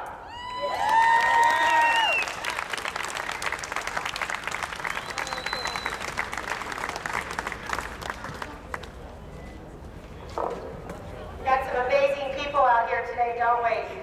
These are the people we need in our house, not the crap that's in there now. Our next speaker is a Texas senator who has a solid voting record in support of our Second Amendment rights. And since his first session, he has earned a consistent A rating from the NRA and the Texas State Rifle Association. Please help us welcome Texas State Senator and running for Texas Attorney General, Mr. Ken Paxton. Well, I'm very proud to be the only candidate for Attorney General here with you today. Thank you all for being here on this beautiful day. I did not have the opportunity to grow up in Texas because my dad was an Air Force pilot. We moved all over the country. When I moved here as an 18-year-old, I knew that I was in a place I never wanted to leave. I want to tell you a quick story about my wife. She decided a couple of years ago that she wanted to get her concealed handgun license, and so she put together a group of about 10 women to go get the training. Well, I came back that day to the house after she'd done her training, and she was telling me all about her experience, and she said, "Hey, Ken, come back to the bedroom." I thought, that sounds pretty good. So I went back there with her, and she shut the door, and I thought, things are getting good. I looked on the back of the door, and there was a target, and the center was shot out. My wife told me, she said, "You better be careful, I'm a really good shot." So, I want you to know, and I think you know this, that Texas and our values are under assault. We're under assault economically, we're under assault politically. Let me tell you what I mean. Economically, the federal government is trying to destroy this state. They're going after our oil and gas industry. They're going after our coal industry. They're going after our farming industry. They're going after our fishing industry. And why are they doing that? Because we have been successful. We have created over 1/3 of all the jobs in the United States over the last 10 years. And if you look at the Democratic states, whether it's California, New York, Michigan, Illinois, they're losing jobs to this state and to other parts of the world. They are after us economically because they're embarrassed by our success. Second of all, they're after us politically. They've sued us on voter ID, a very common sense idea that that you have to show your ID to vote. They've sued us on our redistricting because they want more Democrats in this state. They've sued us on our marriage laws. They don't want us to have our marriage laws, man and woman, married. They've sued us on all kinds of issues, and I guarantee you over the next 4 years, they're coming after our Second Amendment rights in this state, and we need an Attorney General who will stand up and fight. Now, you already have the opportunity to cast a vote for the first time in over a decade for almost completely new statewide officers, from governor down to ag commissioner. And the question is, how are you going to decide who to vote for? Now, I know you've got over this before. This is the most important election of your lifetime. Let me make the case that it really is. If we as Texans do not win this fight now, if they are able to take this state Democratic, we will not win another presidential election. We won't be able to control the Congress or the Senate. The Democrats will control everything. It'll be a one-party country. And let me tell you how that works. Look at Detroit. From 1900 to 1950, one of the most economically productive cities in the world. After that, they went to a one-party system. They went to a Democratic Party system for 60 years, and you all know where that got them. Bankruptcy. Whether you're a Republican or a Democrat, we do not want a one-party system. We want accountability and transparency, and we want competition. So how are you going to decide who to vote for? As you make your decisions on people that you may not know much about, let me encourage you to look at a couple of things. One is, look at the record. You know, a few years ago, Americans cast their votes for a guy named Barack Obama. And he had a lot of good talk. People like the way he talked. They like the way he looked. Like what he said. He's charismatic. You know what? If you look at his record, if they looked at his record in the Illinois Senate, if they looked at his record in the U.S. Senate, they would have found he was the most liberal member of the U.S. Senate. They failed to look at that. I encourage you in all of these races, look at the record. I think you'll find over the last 11 years that I've been, if not the most conservative House member and senator, darn close. Second of all, look, for example, of people willing to stand up and fight like Steve Toth. A few years ago, we had a 76-74 majority, and we had Joe Strauss elected as Speaker by 65 Democrats and 11 Republicans. 2 years later, we elected almost 100 Republicans. You all did it. No one would run against him for Speaker. And I decided that somebody had to take the challenge to Joe Strauss, and I ran against for Speaker. Let me just tell you what happens when you run for Speaker. You don't win. You lose all your committees. You don't get to pass bills. They try to draw you out of your district and redistricting. There are consequences for people with courage. But you need to look for those people, because at this time in our history, if we're not electing those types of people, people that have a record, people that have a record of courage, we're in trouble. Let me just close by saying this. We're Texans. If we don't elect the right Texans now, then that, in my opinion, will be devastating to the future, not just of this state, but of this country. So I encourage you, do your research, go to my website, kenpaxton.com, do your research, get your friends to the poll, because as Texans, we have to win this fight. The future of our state and our country depend on it. Thank you very much. God bless you.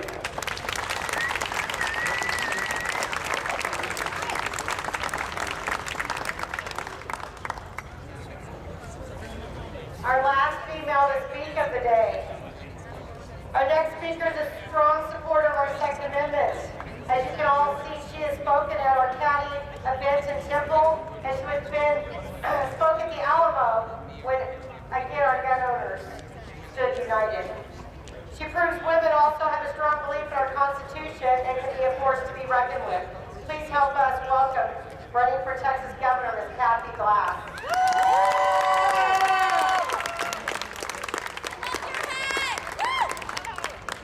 You like this hat? Well, I think you like the flags, really. You know, sometimes a girl just can't decide what flag she wants to wear in her hat. The come and take it, or the Texas flag. Well, I just wore both. That's a woman's prerogative.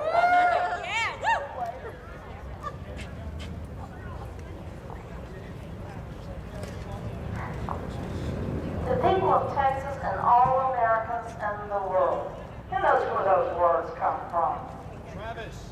Yeah, that's right. Colonel William Barrett Travis, letter from the Alamo, victory or death letter. Those men at Alamo, they found their life in sin. They were doing what we're doing now, in essence. We're fighting against a federal tyrant who wants to take away our weapons. But we're not going to let that happen, are we? Those words are powerful words, but we remember them because they weren't just words. They were words born of deeds, mighty deeds that changed the course of history. Because what would America have been without Texas? Right. Well, how did we get here? How did we get to the point where we actually afraid we're going to lose our freedom, our Constitution, our country, our guns? Well, Washington's broken. The two-party system is corrupt. It will not fix itself. We've got to chart a new course if we're going to save our freedom. We've got to go away from Washington and outside the two-party system. We do this remembering our history. We know what has happened, so we know what is happening and can happen. That's why we remember the Alamo. We remember Goliad. We remember Waco.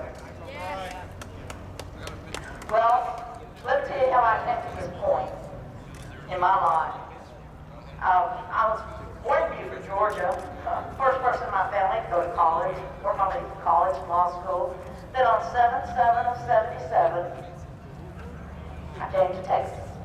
And I've been a proud Texan ever since.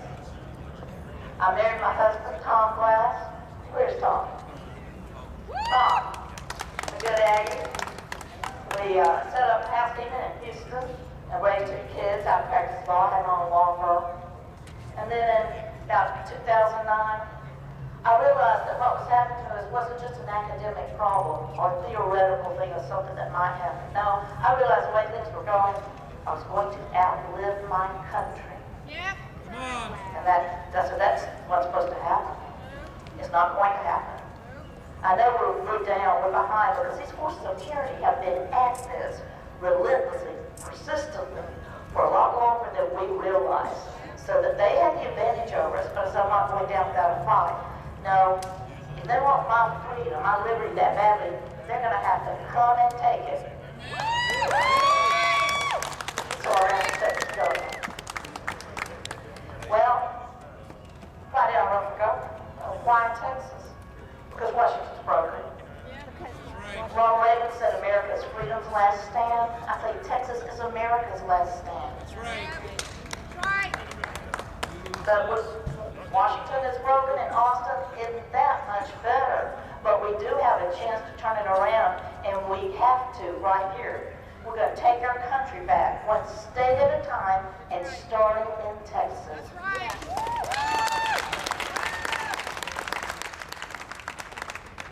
Well, why governor? Well, because I have a plan for Texas independence. I have the vision of what has happened, what is happening, what's going to happen. And I have a plan how to defeat that federal tyranny. Because what its problem is we have a federal government that is not respecting its constitutional limits. That is a problem, but the problem is that the states let it. And we let it. We let that happen. Our founders knew this was going to happen. So they planned for when, not if, when the federal government reached the Constitution, the states would push back on a process called nullification. Yep.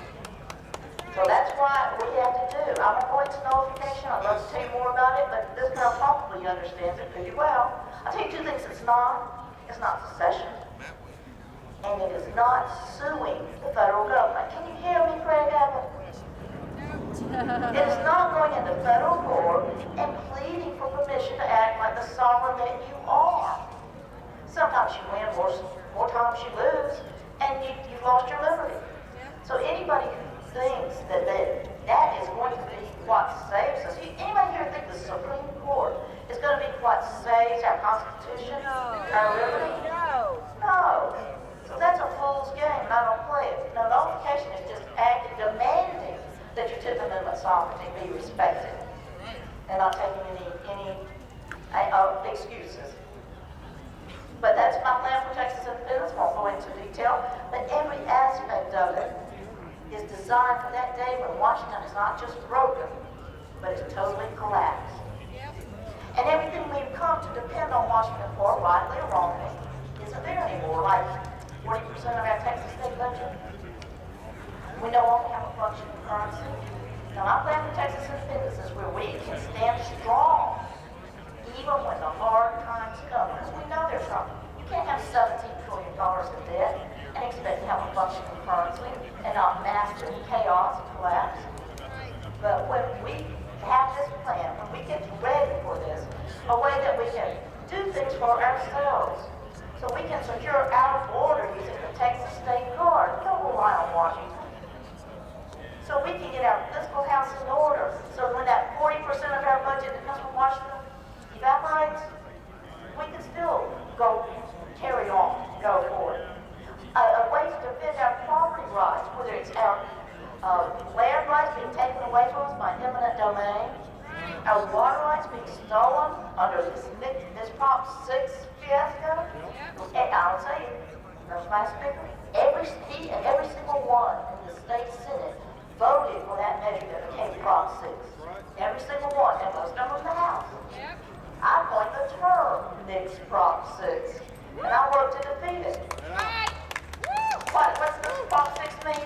Well, basically, it creates a 3-man board appointed by the governor that basically controls Texas groundwater. Nobody should have that power.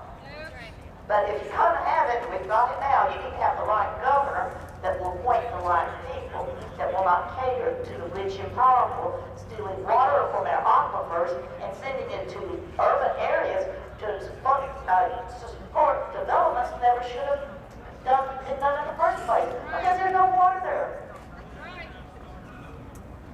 And our gun rights. That's where we have to draw a line in the sand. Ronald Reagan said there is a price too dear, there is a cost we will not pay. There is a place to which they may no longer advance and from which we will not retreat. Well, our line in the sand is in the shape of the state of Texas. We can't lose this, or we got nowhere else to fight. And our cause too dear is our guns. There may be some rights that you could lose, and over time, hoping to get them back, but not your guns. You lose those, and you lose them forever, and every other right goes with it, because that's what you have to defend everything. Right. That's why important this open carry phenomenon is, because we need to raise awareness to people when they come to take our guns, why we can't let it happen. That there is nothing to be afraid of from seeing people out carrying, honest people carrying openly, peaceably. There's nothing to fear in that. In fact, it's just the opposite. It gives me a great deal of comfort. Amen. That's right. Now, we've got these gentlemen over here in uniform, and I'm just going to tell you, they're trying to stop our rights to carry openly here on our Capitol grounds. And I have to tell you, gentlemen, you're engaging in a violation of the law. It's called official oppression. That's right. And when I'm governor, that's not going to happen. You get one warning, and when I have a good attorney general, Cathie Glass, my husband, is running for attorney general. So the good notifying governor is a good notifying attorney general. Then our attorney general will then issue that statement. The reason that this is happening here on our Capitol grounds is because it is controlled, or operations of these grounds is controlled by a small group of people, which include the governor and the attorney general. Obviously, the ones we've got there aren't good enough, and the one that's attorney general who wants to be our governor, he doesn't understand it either. Right. In my plan for Texas independence, governor of Texas is the most powerful position on the face of the earth. If you love liberty, because the Texas governor can do an awful lot that's not being done now. Anybody that doesn't understand the awesome power of that office should be seeking it and should go for it. My family was black powder before black powder was cool.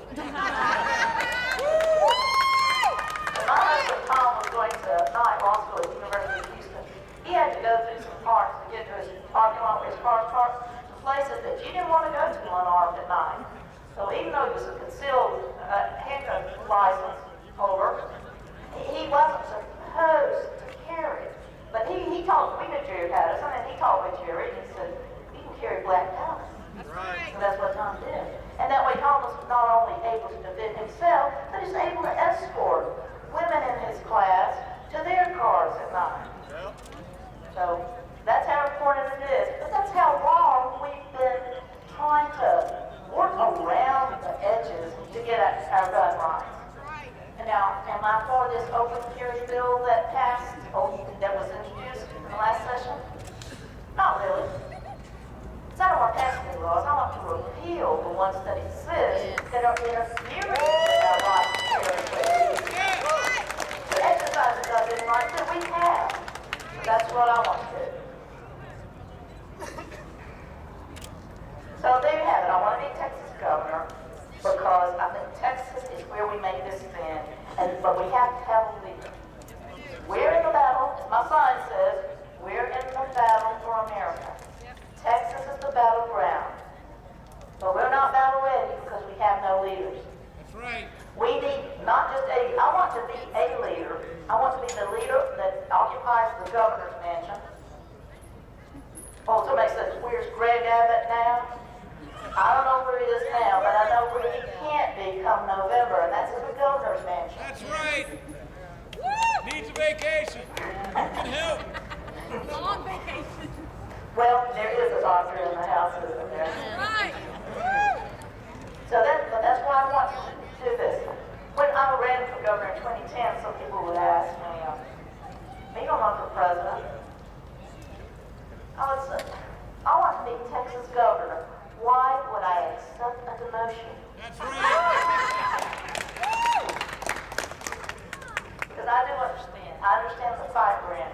I have the vision, I have the plan, and I have the guts to see it through. And nobody else running for governor has any of those that I can see. That's right. They're certainly not talking about it. I don't think they get it. They don't. Well, we have to keep doing this because our line in the sand, we know what it is. We know where it is, and we know what we have to take a stand on, keeping our gun rights, and otherwise just fighting back against this federal tyranny because it's coming. It's about control. That's one word that sums it up. What they want from us, they want to control everything. And I say Washington's broken, and I talk about dogfighting on constitutional lands. Well, we got to take charge here at home too, because what's happening in Texas is not good enough either. I don't know who's behind all this push to get our gun rights, to violate them. Is it the federal government? Is it state government? Are they working together? I'd say probably a little bit of both. That's why we have to fight it anywhere and everywhere that it comes. I have a gentleman up here who's kind enough to come and display the Goliad flag, and he wants to have 5 seconds to say a few words. I just wanted to publicly acknowledge someone in the crowd here. My name is Sean Getz, and I am open carrying the most powerful weapon in the world, my mind. Yeah, right. And nobody can take it. And about 4 months ago, my daughter, who attends Denton Geyer High School, pointed out a little problem in a textbook. And I wanted her to come up here for a second. Now, she can be very embarrassed and say, no, I don't want to come up. But come up here, Bree. Bear with me. I'm not running, so this will be short. Anyways, while she's walking up here, she was doing her homework. It was late Sunday night. It's when, it's due Monday morning, so that's when she does her homework. She pointed out a little problem in the textbook that basically said the Second Amendment. Summarized said you only have the right to bear arms in a state militia. Yep. Anyways, I posted that up on Facebook. It kind of went viral. Not by my fault, but other people, other patriots, probably most of them here. But anyways, Bree, I just want to thank you. I love you. You're my daughter. And in 2 years now, she'll be a registered voter.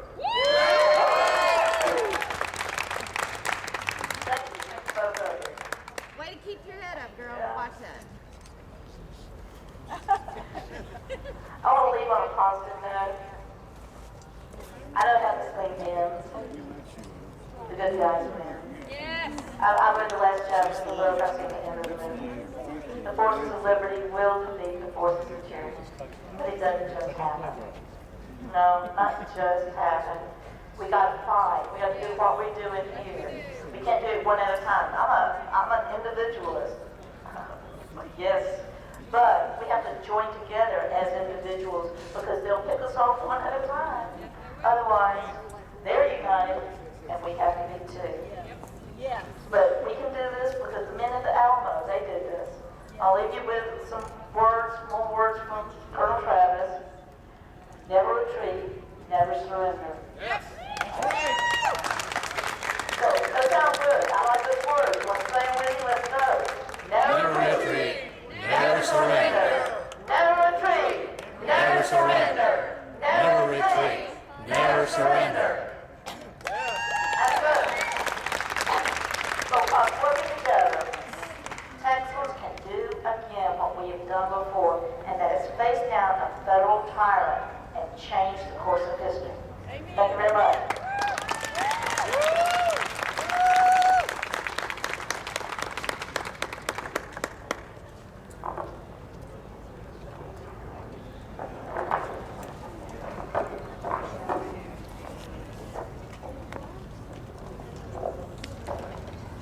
Sorry, I don't like holding this thing. Eric Greene has asked to take a couple more minutes here real quick before the next speaker.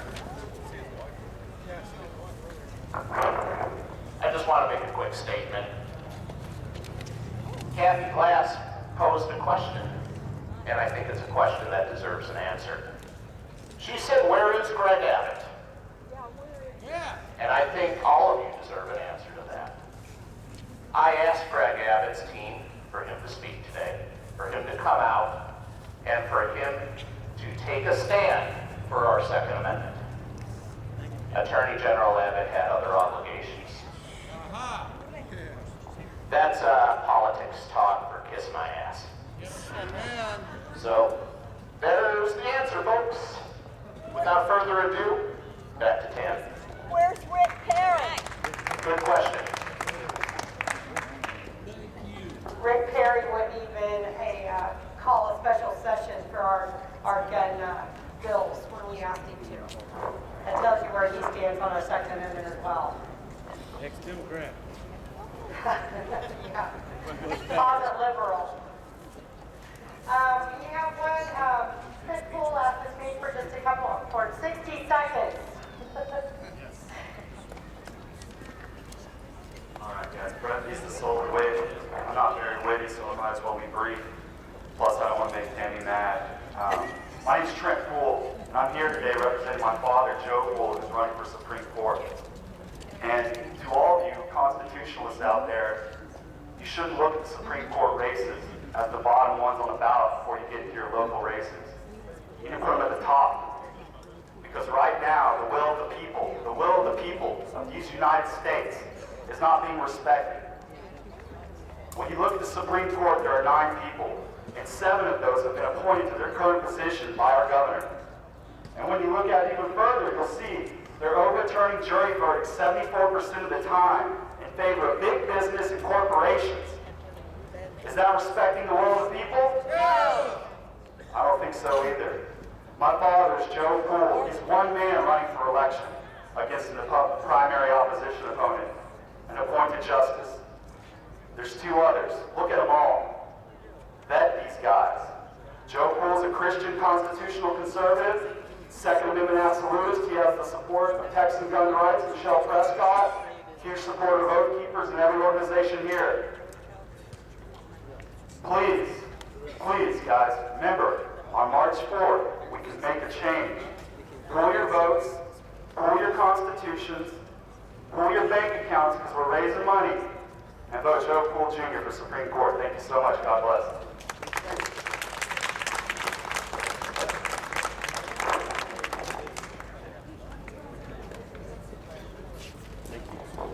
Okay, guys. Our next speaker, our last speaker before we give away our black powder rifle, or handgun, black powder pistol here.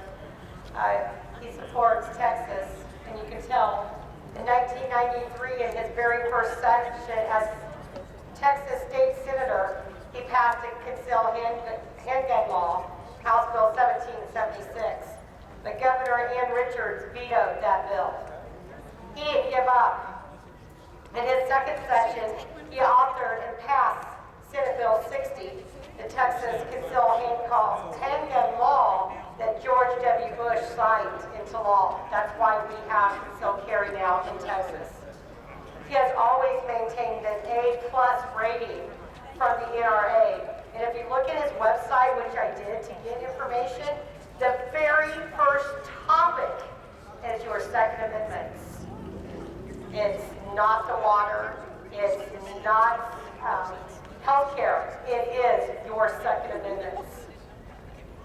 Please help me welcome today the next Lieutenant Governor of Texas. Please welcome Jerry Patterson.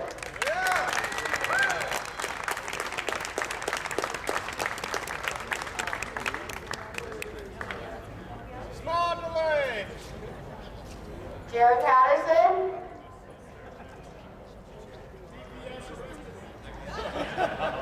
Very well possible.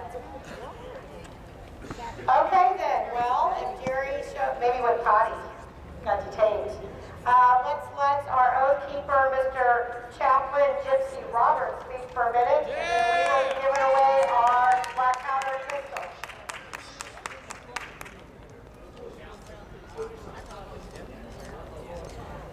I want to thank Gun Rights Across America for letting me talk to y'all today. I want to explain to you who Oath Keepers are, and I want everybody out there, including District 7 DPS, to understand who we are. We're an organization of law enforcement officers. We're an organization of military reserve, National Guard, veterans, peace officers, emergency response people. There are many more of us out there than you think there are. Our law enforcement officers don't want to come forward and let you know who they are right now, but they're out there. There are people that actually stand up for you and me. I'm here. We do have law enforcement that are here. How we came about was because the unthinkable happened. Everybody remember what happened to Katrina? The gun confiscations. Everybody said it would never happen here, it would never happen in Louisiana, it would never happen in the state of Texas, but it did in Louisiana. And that's how the Oath Keepers came about. There was one National Guard unit out there that had enough guts to stand up to the commanding officer and say, whoa, wait a minute. We refuse to confiscate lawful citizens' weapons. One National Guard unit out of all of them. But gun confiscation did take place. I'm not going to go through the 10 rules that we will not refuse to obey, but I ask you to go visit our booth over here, pick up a pamphlet. But the very first deal on our deal, our very first rule is we will not obey orders. We will not obey orders to disarm the American people. Period.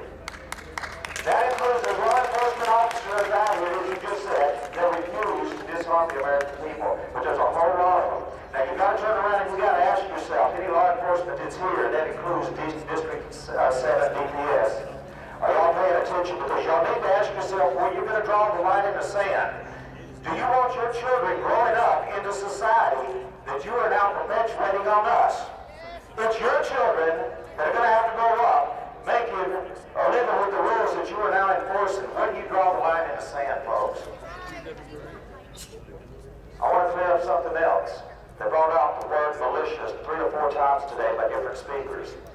Who do y'all think the militia is? We are!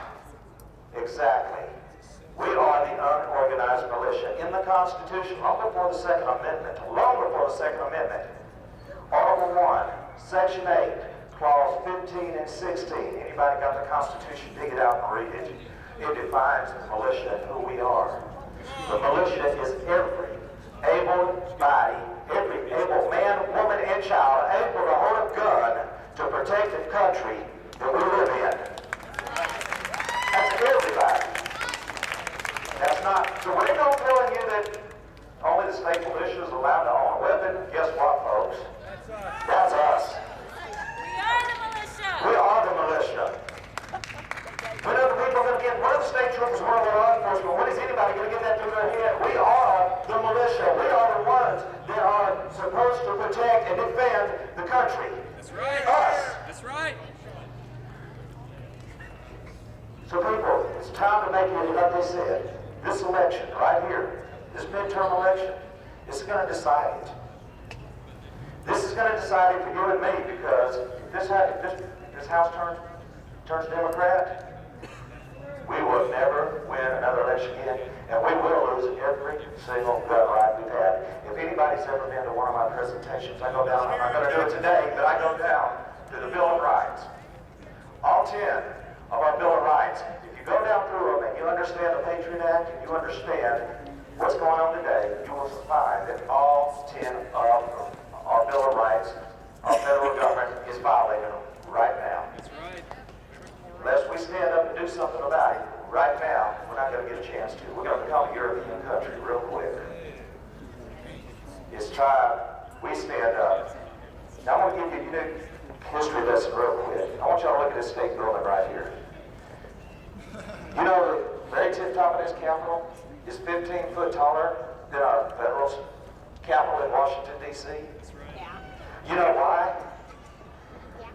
Because we're supposed to be bigger, badder, and best at everything else.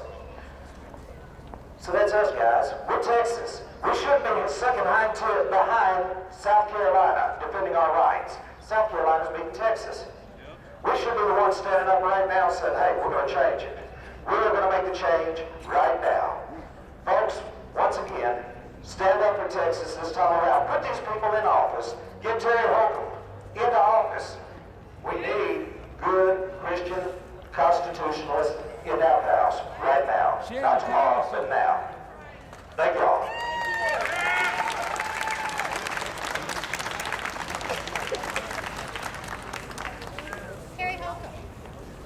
Somebody left an open mic. I have to mention Shannon Montez. He's here today. And he's the other guy that needs to get elected. I love Doc, but sometimes you just have to kick him out. Real quick, Jerry Patterson is here. He'll be back in just a few minutes. We do have Come and Take It Austin Open Carry group today here, and they have the name for the black powder pistol giveaway. So we're going to let Terry speak.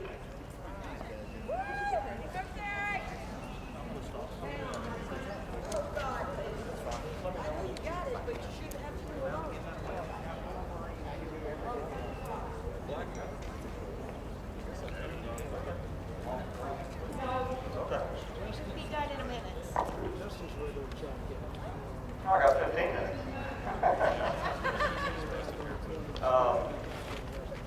As one of the co-sponsors of this event, Cathie, Austin, and Cathie Come and Take It America did want to give away a black powder revolver in remembrance of this event.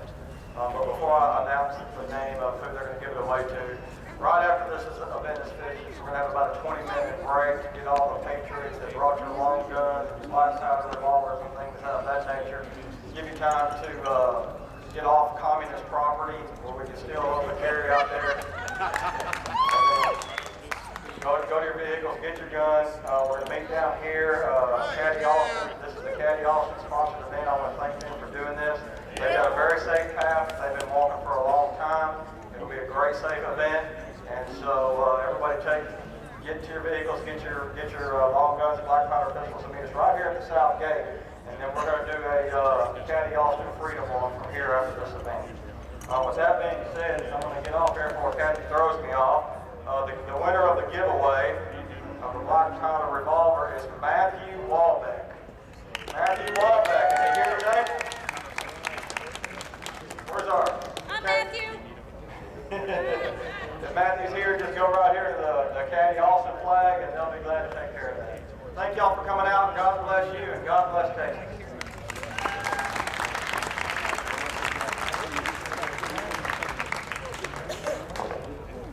Before Mr. Jerry Patterson speaks, we have an announcement that's probably going to get everybody upset.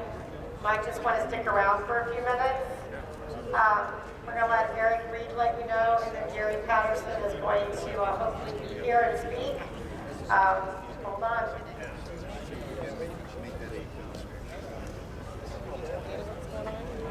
Okay, Larry, you guys need to go. Larry. Okay, two things. First of all, Jerry Patterson is on the way. He should be here in just a few minutes. Second thing, a little bit more of an entertaining announcement, actually. All of us were banned bringing our long arms and our black powder pistols onto Capitol grounds. Black powder pistols allegedly are explosive and it's a hazard, according to DPS. I've just been advised by DPS that at approximately 2:30, I'm telling you this for two reasons, everybody, including myself, is concealed carrying, so we don't want everyone drawn down.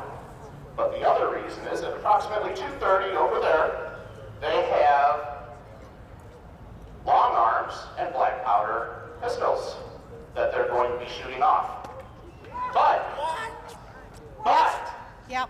they're in costume, so it's cool. And they were given special. They were given special permission. They asked for permission. I think we did too, but We did. But that's what's going to go on. So at 2:30, don't be alarmed, because obviously what's good for the goose is not good for the gander.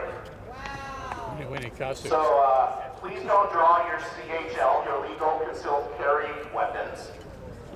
And that's pretty much all I have to say on that. Here's Ted. No, next year we all will be in costume. That's right! I am so angry right now. You know, my motto is those who anger you control you. I don't let anybody control me, but I'm really pissed. We've been working on this for 3 months. We even tried to get it so that they were allowed to bring the black powder pistol just to present it to the winner today on campus, and was told no because it was an explosive, and explosives are not allowed on Capitol grounds unless you're in costume and you know someone. Now I understand today It's okay, folks, because they're in costume. Yeah, it's okay, they're in costume. It's all right. Hey! Show force! Oh yeah, watch her head. She got burned. That was one. I was told there would be 3. Starting at 2:30, so they lied about the time, too. They lie about everything. GPS, what do you expect? Liberals aren't very smart. Oh. Oh, good. We have a speaker that's been asking to speak all day long, and I think we need to give her a chance. Miss Lady Liberty. Lady Liberty. She's been out here every time I've been in this Capitol. She has stood here for 2 and 4 hours at a time. In her costume and never fell.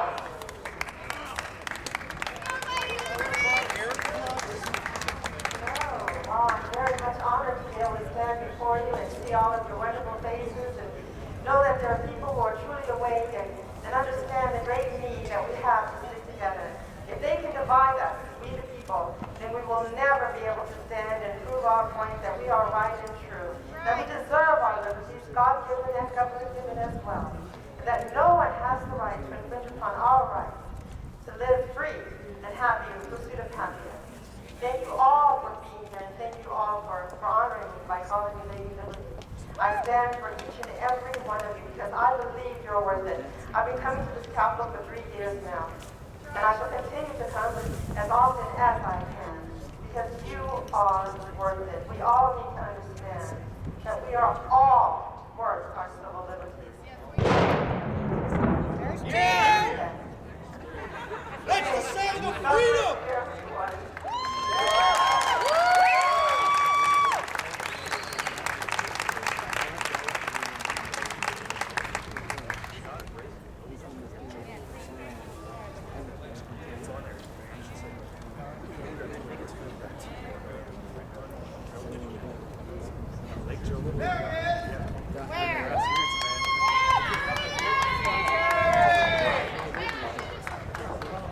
We've been stalling, but the man is here. Our next Lieutenant Governor of Texas, here in Patterson. All right, thank you all very much. God bless Texas. I'll be very brief. There's a passage in the Bible that says, "Blessed are the brief, for they shall be elected." You heard that, right? Anyway, I'm Jerry Patterson, and how many of y'all remember back in 1995, we were debating a bill called Senate Bill 60. I was the author of that bill, and it was called the Concealed Handgun Law. Now, do you remember what they were saying in 1995? Every editorial board in the state of Texas said that if we pass that law, it will be blood in the streets, wild, wild west, and shootouts at every four-way stop. How many of y'all have been involved in a shootout at a four-way stop? Okay, well, I hope you would. You're not supposed to do that, okay? You're not helping me. Anyway, so the point is, whether you like guns or not, whether you carry one or not, and I'm not going to ask how many people here carrying, but nonetheless, that's another topic. Whether you like firearms or not, the idea that somehow you and I, who are inherently law-abiding good citizens, are more prone to violence than the others is simply bogus. What did happen since 1995 till today is firearms homicides in Texas are down by 42%. You remember, flood the streets, wild, wild west, shootouts at every four-way stop, none of that happened. Proving that you and I are competent and capable and reasonable and responsible and can make good choices. And in choosing whether or not to carry a handgun, we're making that choice. It's inherent in our liberty to be able to make that choice. And when I say it's inherent in our liberty, I mean liberty. I don't mean it's inherent in some government grant of liberty. I don't mean that the Bill of Rights is somehow bestowed upon us by our government. The Bill of Rights, 1 through 10, are God-given, constitutionally enumerated natural rights that you and I possess by virtue of being free men and free women. Now that is a very important point, because for those who say government gave us liberty, that the founders or the writers of the Bill of Rights said, well, we're going to give these liberties to citizens, that's a fundamentally wrong premise. Because if government can give us liberty, it stands to reason that government can take it away. So my point is, God-given, constitutionally enumerated, not granted, natural rights that we possess that are inviolate. I would also ask you, we're all students of the Constitution, but you know Texas has a Constitution as well. We have a Bill of Rights as well. And in our Bill of Rights, they're all found in Article 1. There's 1 through 30. 1 through 30. Article 1, Section 23 of the Texas Constitution says a citizen shall have the right to keep and bear arms in the lawful defense of himself or the state, but the legislature shall have power by law to regulate the wearing of arms with a view to prevent crime. Go up a few, Article 1, Section 29 says, all of these things listed herein are forever inviolate and accepted from the general powers of government. It's here and it ain't going away. The Second Amendment I describe as the defender of the rest. Because without the second, and candidly without the first, all the others are in jeopardy. Now that doesn't mean we have an absolute license to do as we wish and please, but that's not a problem because we're all good citizens. I would also tell you that the things that go on this building right here are generally very favorable to our cause. Now if this was the Capitol in D.C., I couldn't say that. But the legislators who meet here are generally favorable to our cause. There are exceptions, though. On occasion, there's a bad bill. On occasion, there's a bill that is for special privileges in carry. And I would ask you to look up, maybe go to my webpage, votepatterson.com, that's votepatterson.com. Look at some of the information on there, and look at some of the bills that have been proposed here to give special privileges for concealed handgun license holders who happen to be members of the legislature. Liberty is for all, equally for all. From all of us, we are expected to be good citizens, and to all of us shall be the benefits therefrom. I just close by saying, I love what I'm doing. I'm the Texas Land Commissioner. I'm running for Lieutenant Governor. I'm the most pro-liberty candidate in the race. I believe in you, the citizens' ability to make good choices. I'd ask you to go to votepatterson.com, check out our Facebook page. You can get there from there and all that other good stuff. And I know I'm the last guy, and I'm the only thing away from you, and I guess there's a big game today. So I'm going to close just by saying, God bless you, and God bless the bountiful, wonderful, historically liberty-leaning state of Texas. Thank you very much.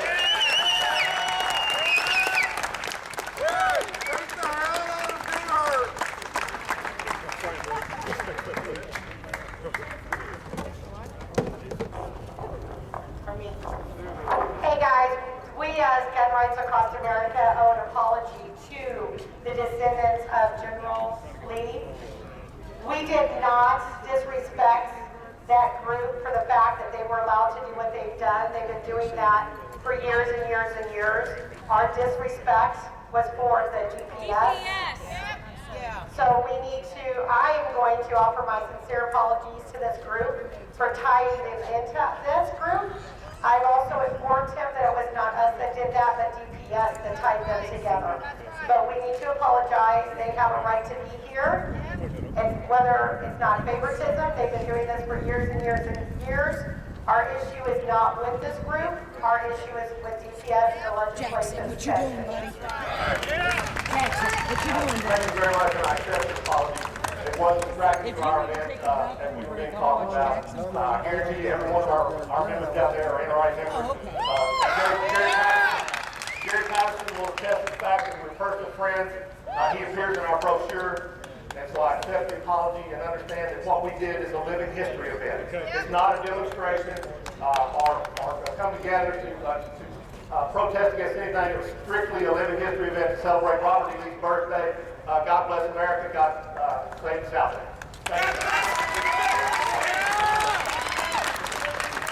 Okay, we're closing out our rally today. All of those that are going to participate in the open carry down Congress Street, get your guns, meet them on the south gate entrance here in 20 minutes.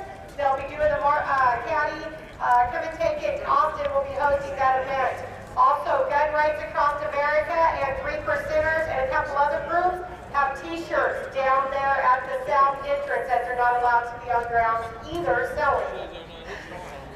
Thank you all for coming out today. Hope you all have a safe trip home. Go Broncos!